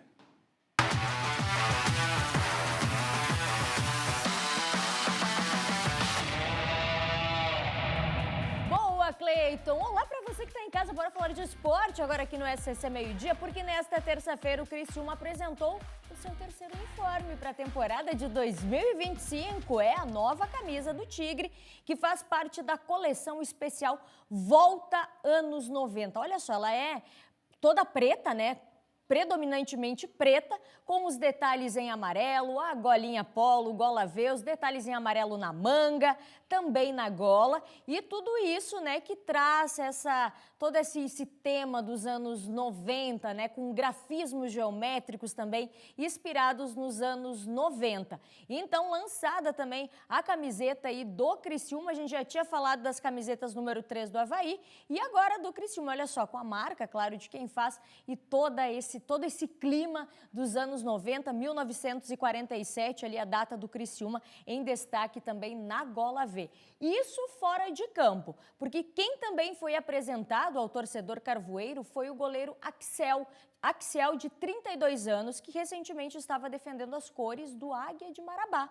Ele fala sobre essa possibilidade de disputa, inclusive, da Copa Santa Catarina, e também sobre a importante mudança no status da carreira ao chegar no Criciúma. Olha só. Foi falado, né, que tinham essa vontade de vencer a Copa, até mesmo pela vaga, né, da Copa do Brasil. Mas não teve nada assim, né, muito dito, mas eu estou aqui, como eu falei, para trabalhar, e se precisar de mim vai ser um orgulho muito grande, né, de estar disputando essa Copa, né, então com certeza precisando de mim eu quero jogar sim e estou preparado. Um fator diferente para mim, né, eu acho que nos últimos anos aí, talvez os últimos quase 6, 7 anos aí jogando todos os jogos possíveis, né? E aí a gente está agora num fator diferente e está tendo que disputar a posição com grandes goleiros, mas isso também faz parte, né? É um desafio bom e que eu não tenho problema nenhum em chegar aqui, ser o quarto, terceiro, segundo goleiro. Para mim não tem problema nenhum, tá vestindo essa camisa é o que mais importa. Isso no sul do estado, porque no Estreito também tem novidades. Isso porque o Figueirense lançou também a sua nova camisa 3, bem parecida nos mesmos moldes aí do Criciúma, também com esse estilo mais retrô, inspirados nos anos 90, com aquele designer preto, com listras brancas mais fininhas ali nos detalhes que vocês estão vendo, também com a gola V com detalhe em branco. Inclusive, essas camisetas já estão à venda nas lojas online do Figueirense e na quinta-feira, amanhã, que elas chegam nas lojas aí físicas do Figueira. Mas é esses detalhes diferentes aí das novas camisetas. Como eu disse, eu particularmente gosto dessas diferentes. Eu quase nunca gosto da camiseta número 1 das equipes. E tanto o Figueirense como o Criciúma apresentaram uma proposta bem bacana. Fica até a dica para o presente do Dia dos Pais aí. Isso fora de campo, porque uma das caras novas na janela de transferência agora do Alvinegro foi o meia Rafael Longini, que a gente trouxe aqui para vocês. E ele concedeu entrevista coletiva nesta terça-feira, lá no CFT do Cambirela, para falar um pouquinho do atual momento do Figueira na tabela de classificação. Olha só. Começa o campeonato, se você olhar a tabela, a gente nunca espera, principalmente quem está de fora, e nós também do meio do futebol, que a gente vive e acompanha, né? A gente nunca espera que o Figueirense briga por um rebaixamento numa Série C de Campeonato Brasileiro. É um time, um clube que já vem rotulado já antes mesmo da competição de uma Série C de brigar para subir, pela história, por tudo que envolve. A tabela, infelizmente, não nos ajuda nesse momento, né, em termos de colocação, mas se você pegar antes do campeonato, for jogar em Natal contra um ABC, a gente sabe a dificuldade que é jogar lá. E se você empatar lá numa condição melhor na tabela, não é um resultado ruim. A gente sabe da dificuldade que é jogar lá. Esse que é o primeiro fora da zona de rebaixamento e dentro de campo intensifica a preparação para o duelo decisivo contra o Maringá na próxima segunda-feira, 7h30 da noite, no estádio Orlando Scarpelli, pela Série C do Campeonato Brasileiro. E já que a gente está falando de Série C, uma reunião foi realizada nesta terça-feira na sede da CBF no Rio de Janeiro para debater melhorias para a disputa da terceira divisão do Campeonato Brasileiro para o ano que vem. Os representantes catarinenses, junto aos outros clubes que disputam a competição, apresentaram ao presidente da CBF, o Samir Chaudi, alguns pedidos para a atual edição e também já para os próximos anos, né? Pensando nos próximos anos. Dentre as solicitações, aumento do valor repassado aos clubes e maior valorização dos produtos. Também a presença do VAR e um calendário completo de 38 rodadas, mudando o atual formato da Série C para pontos corridos, sendo turno e retorno, isso que aconteceu lá, os pedidos de quem participa da Série C do Campeonato Brasileiro. Mas agora, vamos mudar de assunto? Você se lembra, você aí de casa, do brasileiro Thiago Braz? Ele que foi medalhista olímpico no Rio 2016 no salto com vara? Pois é, ele passou por um período de suspensão, mas agora ele voltou e voltou com tudo, inclusive já conquistando ouro no Troféu Brasil de Atletismo. E agora ele representa uma cidade catarinense. Mas quem vai contar pra gente é o PC. PC, que cidade é essa que agora esse campeão aí olímpico vai estar representando, PC? Conta tudo. Blumenau, Angélica Varaschini. O campeão olímpico, Thiago Braz, é atleta da Secretaria Municipal de Esportes desde o segundo semestre de 2024. Foi contratado no ano passado, recebe o Bolsa Atleta Desportista, R$3.000 de salários por mês. Ao campeão olímpico, Thiago Braz, que está com 31 anos de idade, chocou o mundo em 2016 ao surpreender os favoritos, saltar 6,3 metros e conquistar a medalha de ouro nos Jogos Olímpicos do Rio. Foi em 2016. Viveu o auge, né? Ao ganhar a medalha de ouro nas Olimpíadas de 2016. Mas em 2023, em novembro de 2023, o atleta olímpico brasileiro passou por momentos difíceis. Ele foi suspenso pela Federação Internacional de Atletismo. Por que ele foi suspenso? Ele foi suspenso primeiro, ele foi provisoriamente suspenso depois de a substância ostarina ter sido encontrada no exame antidoping. Essa substância ela é usada para melhorar o crescimento muscular e o desempenho atlético. Ela foi detectada no exame antidoping do atleta. Em maio, a decisão foi confirmada pela entidade máxima do atletismo, mas ele conseguiu provar a inocência. Ele alegou que foi um cruzamento de substâncias que ele não usou deliberadamente e conseguiu provar a sua inocência. Agora ele voltou, está dando a volta por cima, retomando a carreira e conquistou no final de semana a medalha de ouro no Troféu Brasil de Atletismo. E o objetivo principal dele nessa retomada da carreira é disputar o Mundial no ano que vem e disputar também os Jogos Olímpicos de 2028. Blumenau acolheu o campeão olímpico e vai ajudar na recuperação do atleta. Voltamos ao estúdio. Angélica. Boa, PC. Obrigada, viu? Obrigada pela sua participação aqui e que realmente traga ainda mais vitórias, ainda mais conquista. O SCC Sport de hoje vai ficando por aqui. A gente tem um VT super especial sobre atividade física que a gente vai deixar para amanhã, porque eu sei que tinha muita gente aqui esperando para acompanhar, mas amanhã a gente dá essa dica especial. Então não perde o SCC Sport de amanhã, que tá bom demais. Agora, Cleiton Ramos e Maria Esther seguem na sua companhia aqui, no SCC Meio-Dia. Obrigado, Angélica. Olha só, enquanto mantém o atendimento a todo vapor, um dos principais hospitais da Grande Florianópolis está passando por uma transformação. O Hospital Governador Celso Ramos está de cara nova e as obras não param. São melhorias que prometem mais conforto, segurança e dignidade para pacientes e profissionais da saúde. Quem vai trazer detalhes agora é o Jean Ferreira, que está no local. O que está acontecendo por aí? Fala para a gente dessa novidade. Pessoal trabalhando, né, Jean?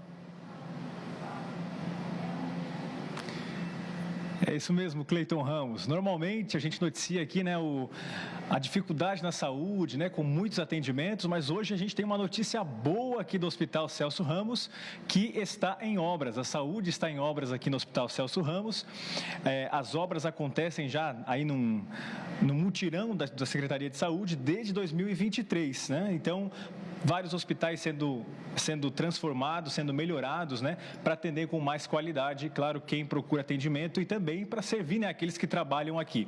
Para falar sobre essas reformas, o que está sendo feito aqui, quais alas, né, vão ser melhoradas aí, modernizadas, está aqui com a gente o diretor do hospital, né, o Michel Faraco, que vai explicar para a gente todo esse trabalho que está sendo feito aqui, viu, Cleiton? Primeiramente, bom dia, diretor. Obrigado por atender a gente. Explica para a gente o que está sendo feito aqui no hospital, qual que são as alas que estão sendo melhoradas, né? E qual que é a obra aí que está sendo realizada aqui. Bom dia a todos, obrigado pela oportunidade de a gente comunicar um pouquinho o que a gente está fazendo dentro do Hospital Celso Ramos. Nós estamos ancorados na determinação e orientação do nosso governador, Jorginho Melo, orientação, apoio restrito, inclusive, do nosso secretário de Estado da Saúde, Diogo Demarque, e da nossa superintendente, doutora Tatiana Titerix, desde 2023, avançando nas melhorias que o hospital tanto precisa e tão necessária. Então, em 2023, a gente começou, né, com as coberturas das entradas da emergência, da área de ortopedia. A gente, em 2024, evoluiu numa reforma muito ampla na nossa emergência, né? E agora a gente está avançando na unidade do rim, nas enfermarias, começando pelo 4º andar. Entregamos recentemente agora o 8º andar, né, que é uma área de alojamento dos residentes. E continua, né? A gente vai continuar com as reformas tão importantes para o hospital e dar dignidade para a assistência, né, para os nossos pacientes e para os nossos trabalhadores, segurança, né, de trabalho também.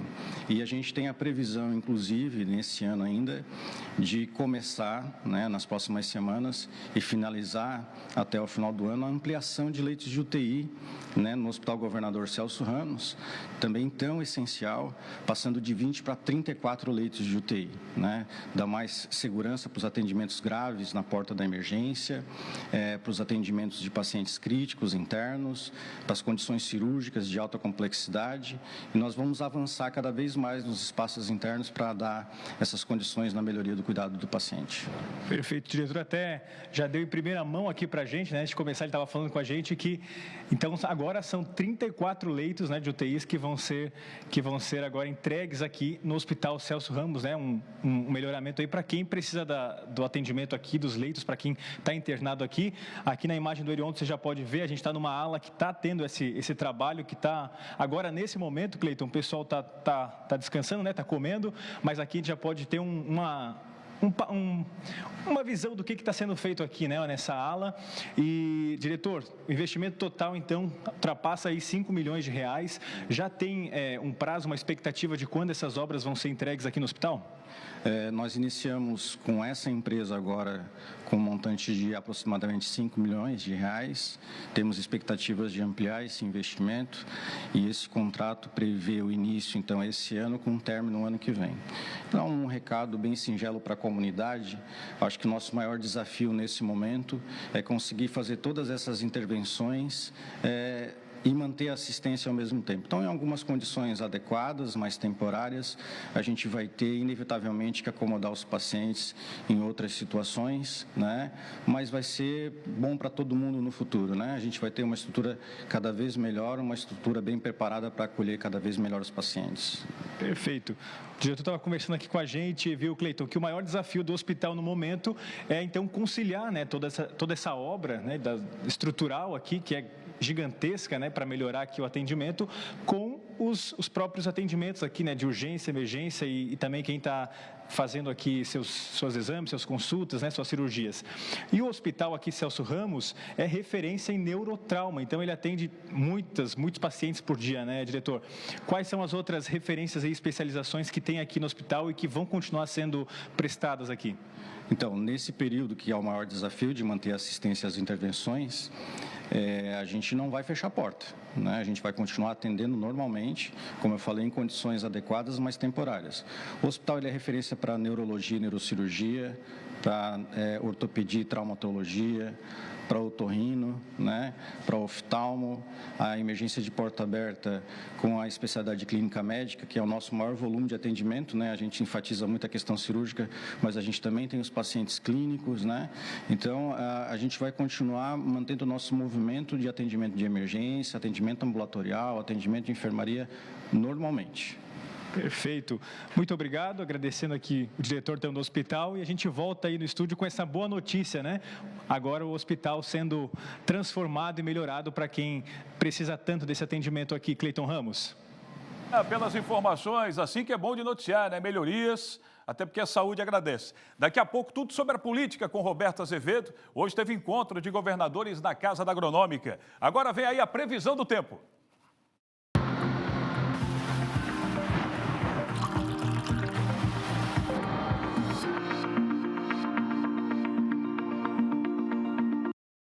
Quarta-feira ainda com muita umidade em Santa Catarina. Nós temos o nosso estado ainda com muitas nuvens, mas ainda o sol aparece em alguns momentos. Aqui na região da Grande Florianópolis e também no norte, tem chance de chuva isolada, especialmente à noite. Nas outras regiões, aí a chuva já pode vir agora a partir da tarde. As temperaturas hoje também seguem mais baixas, vocês vão ver, as mínimas vão ficar entre 6 e 12 graus e as máximas não devem passar dos 20, mesmo com esse solzinho aparecendo em alguns momentos. Vamos começar pelo extremo oeste, mínima de 11 e máxima de 18 graus por lá. Na região oeste tem 17 de máxima, meio oeste não passa de 15.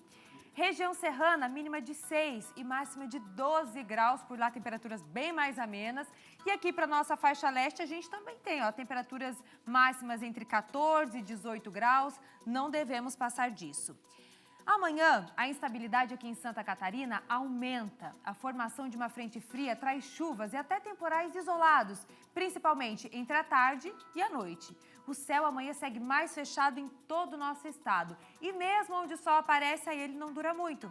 As temperaturas sobem um pouquinho mais, mas ainda assim continuam mais amenas. Olha só comigo as mínimas e as máximas. Joinville, mínima de 13 e máxima de 20. Blumenau é onde mais esquenta amanhã, na região do Vale, máxima de 21 por lá. Chapecó, mínima de 13, máxima de 17. 17 de máxima também, em Criciúma, na região sul. Em Lages, mínima de 9 e máxima de 13. Floripa, máxima de 18 graus amanhã. Previsão do tempo para vocês já irem se organizando aí.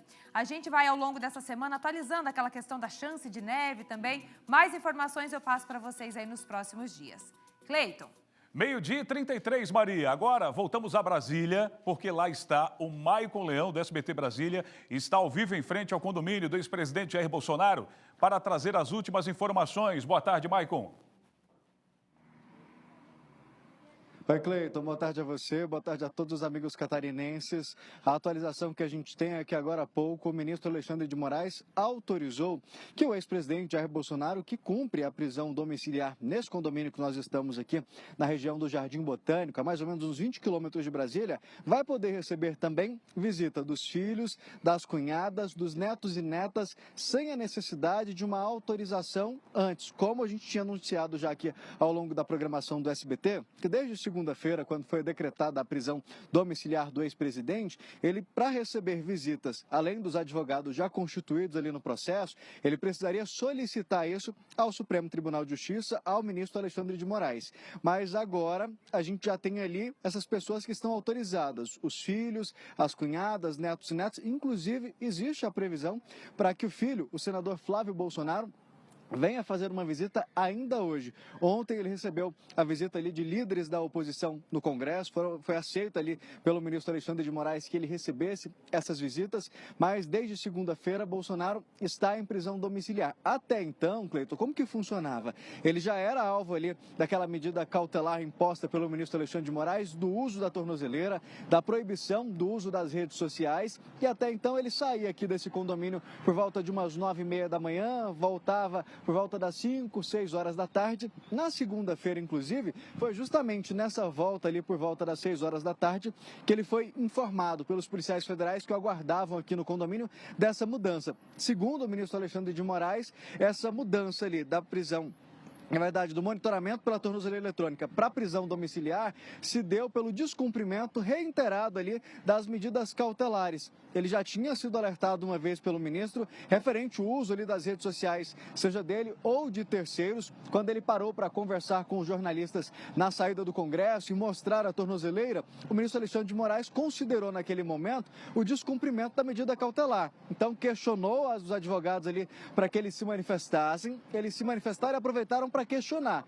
O ex-presidente pode ou não pode dar entrevistas? O ministro então disse que entrevistas estavam permitidos. Então, ali esclareceu um ponto. Desde então, Bolsonaro ainda estava receoso, não parou para falar com a imprensa mais, só que durante o último domingo aconteceram várias manifestações pelo país em prol ali do ex-presidente Jair Bolsonaro. Ele não pôde participar presencialmente por conta da determinação que o proibia de deixar o condomínio de sexta-feira a partir das 7 horas da noite até às 6 da manhã. Mas o que aconteceu, Cleiton? Ele participou de forma virtual. Em São Paulo, ele chegou a participar por meio de uma videochamada, não falou nada, mas no Rio de Janeiro, com o senador Flávio Bolsonaro, ele chegou a discursar para o público que estava em Copacabana. Deu boa tarde para quem estava em Copacabana, boa tarde para o Brasil e disse que aquilo era pela liberdade, um discurso rápido. Mas esse material foi gravado tanto lá no Rio de Janeiro quanto aqui dentro da casa. E foi justamente aí que deu o problema, Cleiton, porque a produção desse material gravado dentro da casa, mostrando ele acompanhando ali as manifestações e até parte desse discurso, para o ministro Alexandre de Moraes, foi uma forma de trazer força para essas manifestações e tentar ali pressionar o judiciário, obstruir a justiça. Então, depois da publicação desse vídeo, foi decretada ali a prisão do ex-presidente Jair Bolsonaro, prisão essa domiciliar, mas que na prática funciona realmente como se fosse uma prisão. Ele está proibido de usar o celular, de manter ali contato, tanto é que ele teve o aparelho telefônico apreendido pela segunda vez. Fontes me disseram que ele tinha conseguido recuperar o número e vinha mantendo contato ali com apoiadores e aliados, mas agora esse contato deve ser zero. Ele está proibido de ter contato com o aparelho telefônico, seja dele ou de terceiros, e nesse caso, havendo ali o descumprimento dessa medida cautelar, dessa proibição, Cleiton, o que acontece? Ele pode ser preso. Aí sim, ele sai da prisão domiciliar e vai para um regime fechado, uma prisão ali que a gente chama aquela prisão preventiva, que ela também não tem um prazo para terminar. Só que esse fato aqui tem gerado reflexo também lá no Congresso. Parlamentares da oposição impediram os trabalhos tanto ali na Câmara dos Deputados quanto no Senado. Desde ontem, eles não conseguem apresentar projeto, votar nada, porque os parlamentares estão impedindo ali a abertura das duas casas. Cleiton. Obrigado, Maico. Excelentes informações direto de Brasília. Obrigado pela sua participação ao vivo, direto do condomínio onde mora o ex-presidente Jair Bolsonaro. Roberto Azevedo já aqui, uma manhã bastante movimentada na política catarinense e brasileira, Roberto. Pois é, Cleiton, boa tarde para você, boa tarde também para quem nos assiste. Estava ouvindo agora o Leão ali de Brasília, na frente do condomínio, em frente ao condomínio onde mora o ex-presidente Jair Bolsonaro, e ele deu informações interessantes. Agora, a evolução de ontem para hoje do caso é uma só. O ministro Alexandre de Moraes, pressionado ou não, decidiu que os parentes de Jair Bolsonaro podem entrar no condomínio este em Brasília sem a necessidade de autorização do Supremo Tribunal Federal, ou seja, sem a necessidade da autorização dele, Alexandre de Moraes. É um processo de distensão, quer dizer, é uma abertura que se faz necessária, até porque nós estamos tratando de um assunto delicado que tem repercussão no Congresso. Daqui a pouco eu vou voltar aqui para falar para vocês quais são as ações dos deputados da oposição, federais e dos senadores, para aprovar o projeto de anistia para o pessoal que participou dos atos de 8 de janeiro de 2023 e também da questão da abertura ou não no Senado do processo de impeachment contra Alexandre de Moraes, que já tem mais uma assinatura, agora faltam 4. De 41 assinaturas a 37, a catarinense Ivete Apel da Silveira, senadora do MDB, assinou. Então, os 3 senadores de Santa Catarina já assinaram pela abertura do processo de impeachment contra Alexandre de Moraes. Daqui a pouquinho eu volto para dar mais pinceladas sobre isso e falar, claro, da entrada em vigor do tarifaço de Donald Trump. Ô Roberto, acompanha comigo aqui um telão, porque a gente já deu detalhes sobre a CIF, mas agora, de uma forma mais completa, a gente coloca para você que está em casa também, ao lado do Roberto Azevedo. A CIF a Associação Empresarial de Florianópolis enviou, no dia de ontem, 5 de agosto, um ofício à senadora Ivete Silva solicitando que assine de forma conjunta com os demais parlamentares favoráveis o requerimento formal de abertura do processo de impeachment contra o ministro do Supremo Tribunal Federal, Alexandre de Moraes. Já foi feito. Já foi feito. A ACIF defende que os ministros do Supremo Tribunal Federal devem atuar estritamente dentro dos limites constitucionais, respeitando os princípios que regem suas funções e condutas, conforme estabelece a Lei número 1079/1950.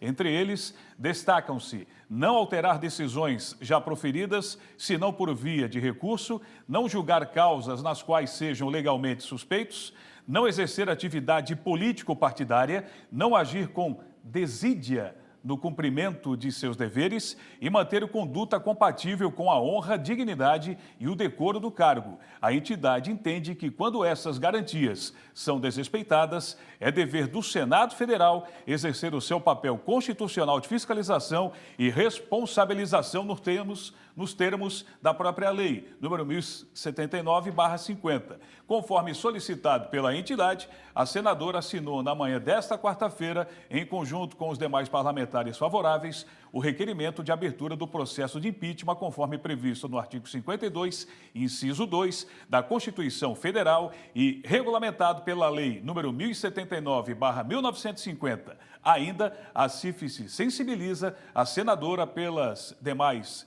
formas insultivas ou qualquer forma de desrespeito e sempre vai prezar pelo diálogo respeitoso com base em coerência, cordialidade e fortalecimento da confiança pública. Vou pedir para manter essa nota aqui no vídeo, porque tem 2 pontos a destacar. 2 pontos que, particularmente, nos meus comentários, faço isso desde o ano passado, sem medo, sem receio e sem ofensas. Eu faço do ponto de vista técnico, jornalístico.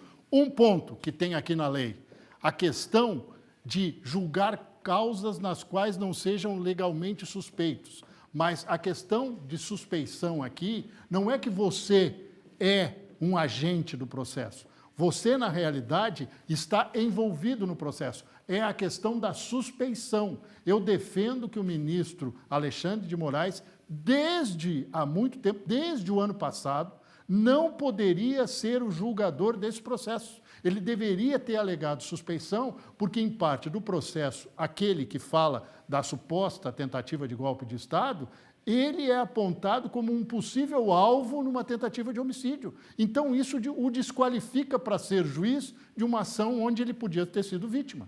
Roberto, isso eu estou falando desde o ano passado. Roberto, bom comentário, Roberto. A gente tem outros assuntos, já estão preparados para você repercutir nessa sua visita hoje à casa do governador. Vamos lá.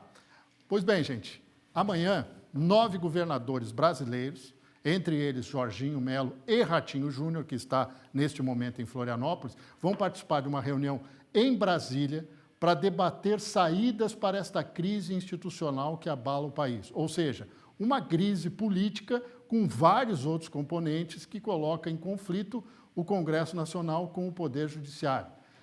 Neste ponto, eles também vão discutir os projetos de anistia para aqueles envolvidos em 8 de janeiro e também a possibilidade da abertura de um processo de impeachment contra Alexandre de Moraes. Qual vai ser a postura dos governadores? Vamos ouvir o que disse o governador Jorginho Melo e também o que disse o governador do Paraná, Ratinho Júnior. Um acerto, um entendimento republicano, responsável e que gera isso, emprego e desenvolvimento. Então, é um dos melhores acordos que nós estamos fazendo, graças à grandeza, quero reafirmar aqui, a grandeza do governador Ratinho, entender esse débito com Santa Catarina. Nós trabalhamos juntos com a equipe técnica nossa, junto com a equipe do Jorginho. Eu fiz uma sugestão para a gente buscar uma solução que pudesse atender Santa Catarina e também o Paraná. A relação Paraná e Santa Catarina é uma relação de irmandade, né, de amigos.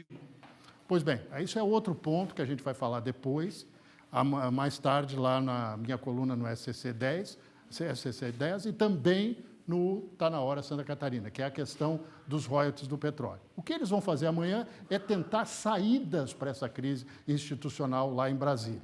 Mas também os governadores, certo, estão dentro de uma outra vibe, que é a obstrução que a oposição está fazendo nesse momento, tanto na Câmara dos Deputados quanto no Senado Federal. E lá, sim, a oposição que usou mordaça ontem, nós temos até imagens disso, ela pede para que sejam analisadas as questões da anistia aos presos e também aqueles que respondem a processo de 8 de janeiro de 2023, que simplesmente cai como uma luva para o ex-presidente Jair Bolsonaro, que é processado, que é réu num processo deste assunto, mas também a questão da possibilidade no Senado, aí nós vemos o plenário da Câmara aqui do lado, o Senado abrir um processo de impeachment contra Alexandre de Moraes, que está previsto na Constituição. Ou seja, a decisão desse assunto, falei ontem, vou falar hoje,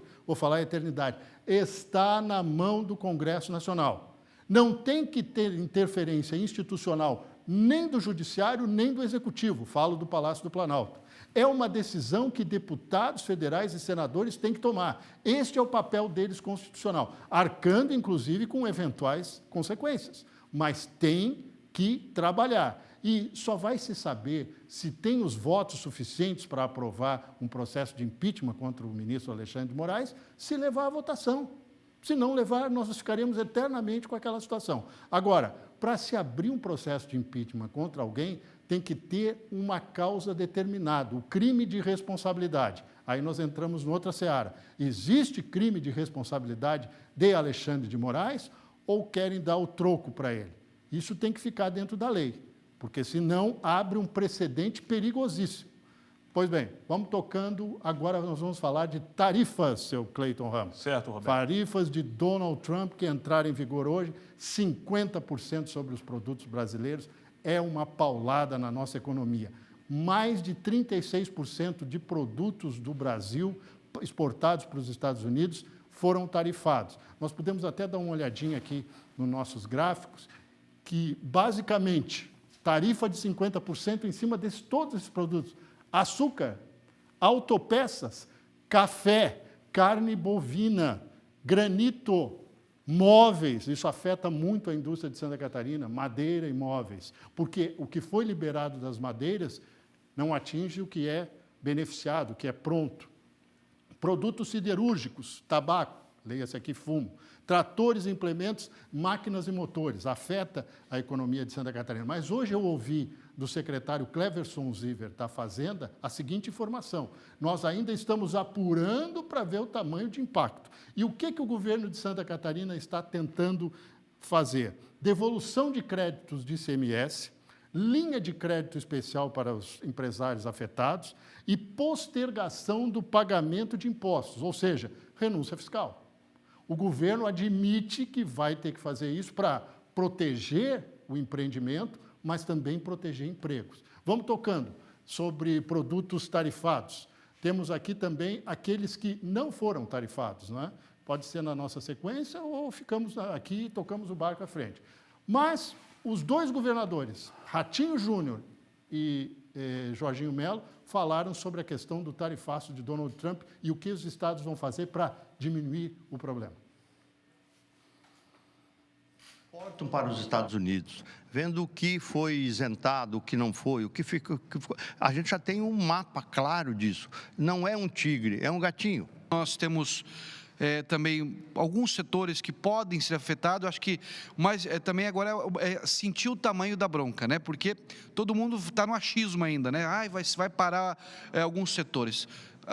Falavam que a carne ia se despencar. Ontem a arroba do boi cresceu. Então, quer dizer, agora é entender como é que vai ser afetado alguns setores. Nós já criamos, como Santa Catarina também já fez, alguns mecanismos de diferimento de ICMS, incentivos tributários. Pegamos o BRDE, que é o nosso Banco do Sul aqui de desenvolvimento, para criar algumas linhas de crédito com carência para que possa atender alguns setores.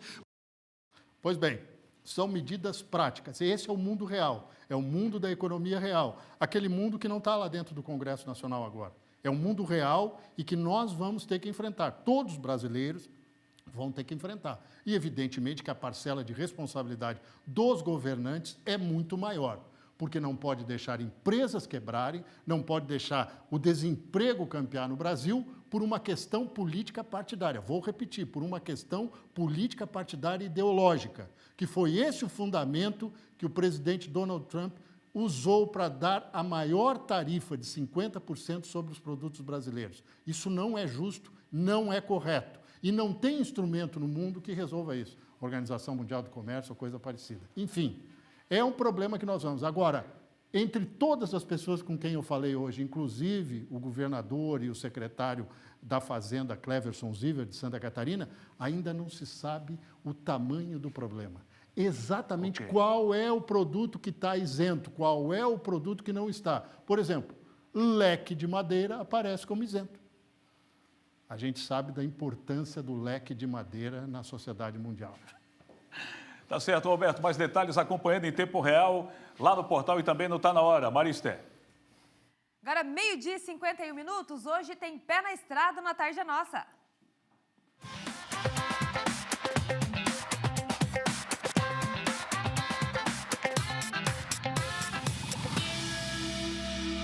Laércio, onde é que você foi parar nessa semana? A gente sabe que já passou aqui Vale do Itajaí, já teve norte do estado. E dessa vez, qual é a região contemplada essa semana? Bom dia.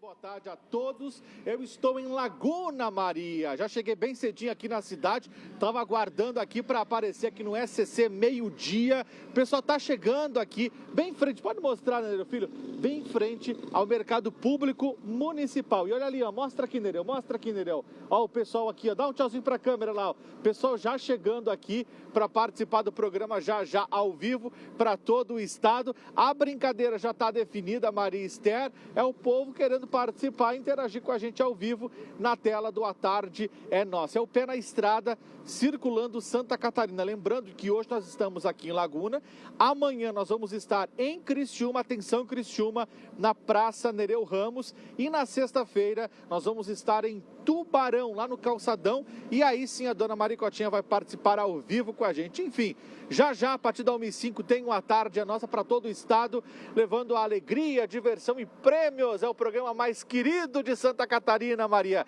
Já a gente começa ao vivo daqui. É o programa mais querido. Obrigada, viu, Laércio, pela sua participação ao vivo de Laguna hoje na Tarde Nossa. Daqui a pouquinho a gente começa a partir de 1h05. Vamos fazer uma pausa por aqui? Temos imagens da BR-101 ali na altura de Itajaí para mostrar a movimentação, trânsito fluindo tranquilamente por lá. E ó, muitas nuvens por ali, hein? Até já.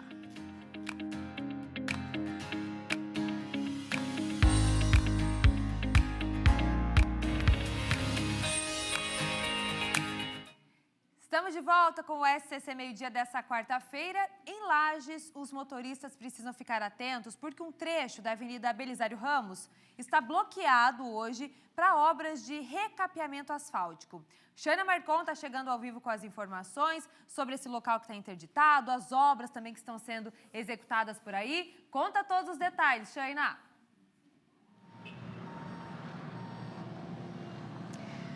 Oi, Maria Esther. Oi para todos, né, que estão com a gente aqui no SCC Meio-Dia. Olha, as obras aqui na Avenida Belisário Ramos começaram na manhã de hoje, desta quarta-feira, e na altura aqui da Rua Frei Gabriel, na intersecção entre a Avenida Belisário Ramos, a Avenida Cará e a Frei Gabriel, nos dois sentidos, tanto na margem esquerda quanto na margem direita aqui da Belisário Ramos. E as obras aqui estão sendo feitas para fresagem e também recapeamento asfáltico, além da instalação de um semáforo aqui na altura da Avenida Belisário Ramos, na intersecção então com a Rua Frei Gabriel. Segundo o secretário de Obras e também a prefeita Carmen Zanotto, esses trabalhos aqui na Avenida Belisário Ramos estão concentrados então na margem esquerda. É um investimento de 4 milhões de reais do total de 27 milhões que foram liberados no ano passado do governo do estado, esses recursos para a revitalização da Avenida Belisário Ramos. Esses recursos estão sendo utilizados aos poucos, porque segundo a prefeitura, um trabalho ainda da rede de esgoto e também do abastecimento de água deve ser feito em toda a extensão da Avenida Belisário Ramos, para depois sim acontecer a revitalização de toda a avenida. Por isso que esses trabalhos estão sendo feitos aos poucos. Eu conversei hoje de manhã então com a prefeita Carmen Zanotto, que estava aqui no local, para verificar então o início das obras obras dessa parte aqui, desse trecho da Avenida Belisário Ramos, que inclusive está bloqueado para a passagem dos veículos na altura aqui do Hospital dos Olhos e na margem esquerda, em meia pista, e os agentes de trânsito da Diretran estão organizando aqui, orientando os motoristas, o trânsito, para que os motoristas possam passar em meia pista aqui nesse local. Vamos ouvir então o que a prefeita Carmen Zanotto disse hoje pela manhã. Aqui nós vamos instalar o primeiro semáforo inteligente da nossa cidade, que com certeza absoluta vai garantir mais segurança e mais fluidez do trânsito. Nós estamos com 3 secretarias, nós estamos com a Secretaria de Planejamento na instalação do semáforo inteligente, a Secretaria de Obras no recapeamento e a Secretaria de Serviços Públicos na limpeza, que essa já iniciou há mais dias, ou seja, estamos na 3ª semana de trabalho, que é retirando todo o barro, toda a vegetação que está em cima da pista, tanto da pista de quem pratica caminhada e dos ciclistas, como na pista de rolamento.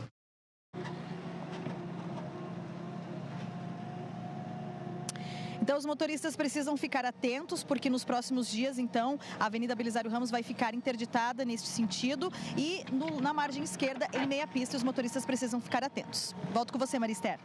Obrigada, Sheina Marcon, tá dado o recado. Obrigada pelas informações. Agora vamos imaginar que uma criança engasga bem na sua frente do nada. O que é que você faria? Uma família aqui de Santa Catarina viveu essa angústia e viu uma outra criança ser responsável pelo salvamento. A gente vai conhecer essa história da Lara. É uma bombeiro mirim que é exemplo para todos nós. A reportagem é do Kaique Guede e do Ramon Kaminski.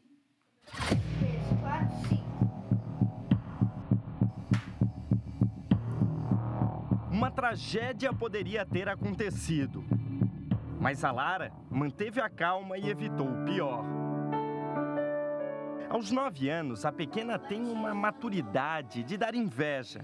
Estudiosa, está no 4º ano do ensino fundamental e na escola participou de um projeto chamado Bombeiro Mirim, iniciativa do Corpo de Bombeiros Militar de Santa Catarina para prevenir acidentes a partir da conscientização de crianças.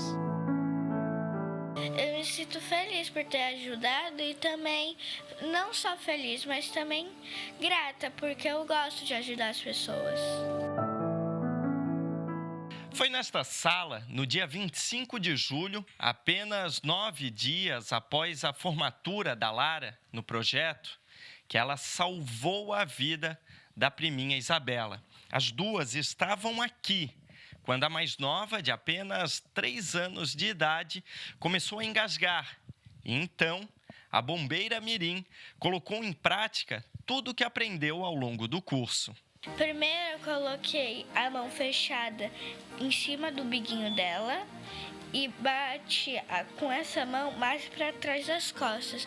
Bati 5 vezes. Só que ela tava ainda com o negocinho na boca, porque eu me virei para olhar a boquinha dela. O negocinho tava lá. Só que daí, quando eu olhei, dava pra ver, porque antes não dava pra ver, porque já tava na garganta. Daí, pela última vez, eu bati só um pouquinho mais forte. Daí o negócio voou, ela parou de ficar roxa e só ficou meio vermelhinha. Essa não foi a primeira vez que a Lara ajudou a socorrer alguém. Aos 3 anos, percebeu que a avó estava passando mal e foi pedir ajuda. Com 5, ela encontrou uma vizinha caída e também chamou por socorro. A vovó Nilza presenciou todas as 3 situações e destaca os impactos do programa Bombeiro Mirim na vida não só dos alunos, mas da família inteira. Aqui em casa ela me avisa, vovó, não pode aquilo lá, vovó, o botijão ali não pode, tira aquele negócio de perto do fogão, não deixa o celular na tomada se não está carregando. Então ela tem esse cuidado que antes ela até já sabia, mas hoje ela pratica. Emergência! Essa mocinha realmente merece muitos aplausos. E olha só onde ela foi parar. A Lara foi convidada para visitar o Batalhão dos Bombeiros em São José e viveu diversas experiências, com direito a muita água, passeio no caminhão, roupa de combate a incêndio e, claro, várias perguntas. O projeto Bombeiro Mirim, ele justamente é para trazer as crianças para o mundo do bombeiro, passar um pouquinho de cidadania, educação, disciplina, o que a gente tem dentro da corporação e também, por que não, a questão de comportamento em situações de emergência, né? Quando a pessoa consegue realizar um procedimento igual a Lara conseguiu, deixa a gente muito feliz porque a gente sabe que está acertando. Que legal, Lara. Você é um exemplo. Parabéns pelo seu trabalho, por esse salvamento que você fez e que você inspire outras crianças também, né, a aprenderem nesse programa do Bombeiro Mirim que acontece aqui em Santa Catarina. Parabéns. Vamos fazer uma pausa aqui no meio-dia? Agora, 1h02, temos imagens de Laguna ao vivo. Lembrando que é de lá, o A Tarde é Nossa, daqui a pouquinho com o pé na estrada. Até já.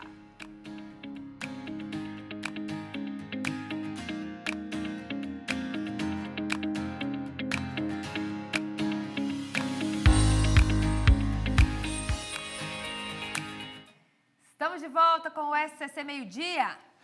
18h30, tem o Tá Na Hora, e para dar o recado, a brilhante, a competente Júlia Matos. Oi, meu povo lindo do SCC Meio-Dia, Cleiton Ramos, Maria Esther. Tô passando aqui, vocês já sabem, para fazer aquele convite especial. Eu sei que o povo do SCC Meio-Dia gosta de ficar muito bem informado, então eles não podem perder hoje o Tá Na Hora Santa Catarina comigo, Júlia Matos, e meu querido Thiago Pires. Os destaques do dia, aquilo que virou notícia, estará aqui com a gente no Tá Na Hora, viu? Fica o convite de todo o coração, nós estaremos te esperando por aqui. Júlia Matos, ao lado do brilhante e competente Thiago Pires também. Essa dupla demais aqui no nosso Tá Na Hora. Vamos ficando por aqui, Maria. Bora, Cleiton. E agora vai começar a Tarde é Nossa direto de Laguna. Bora lá.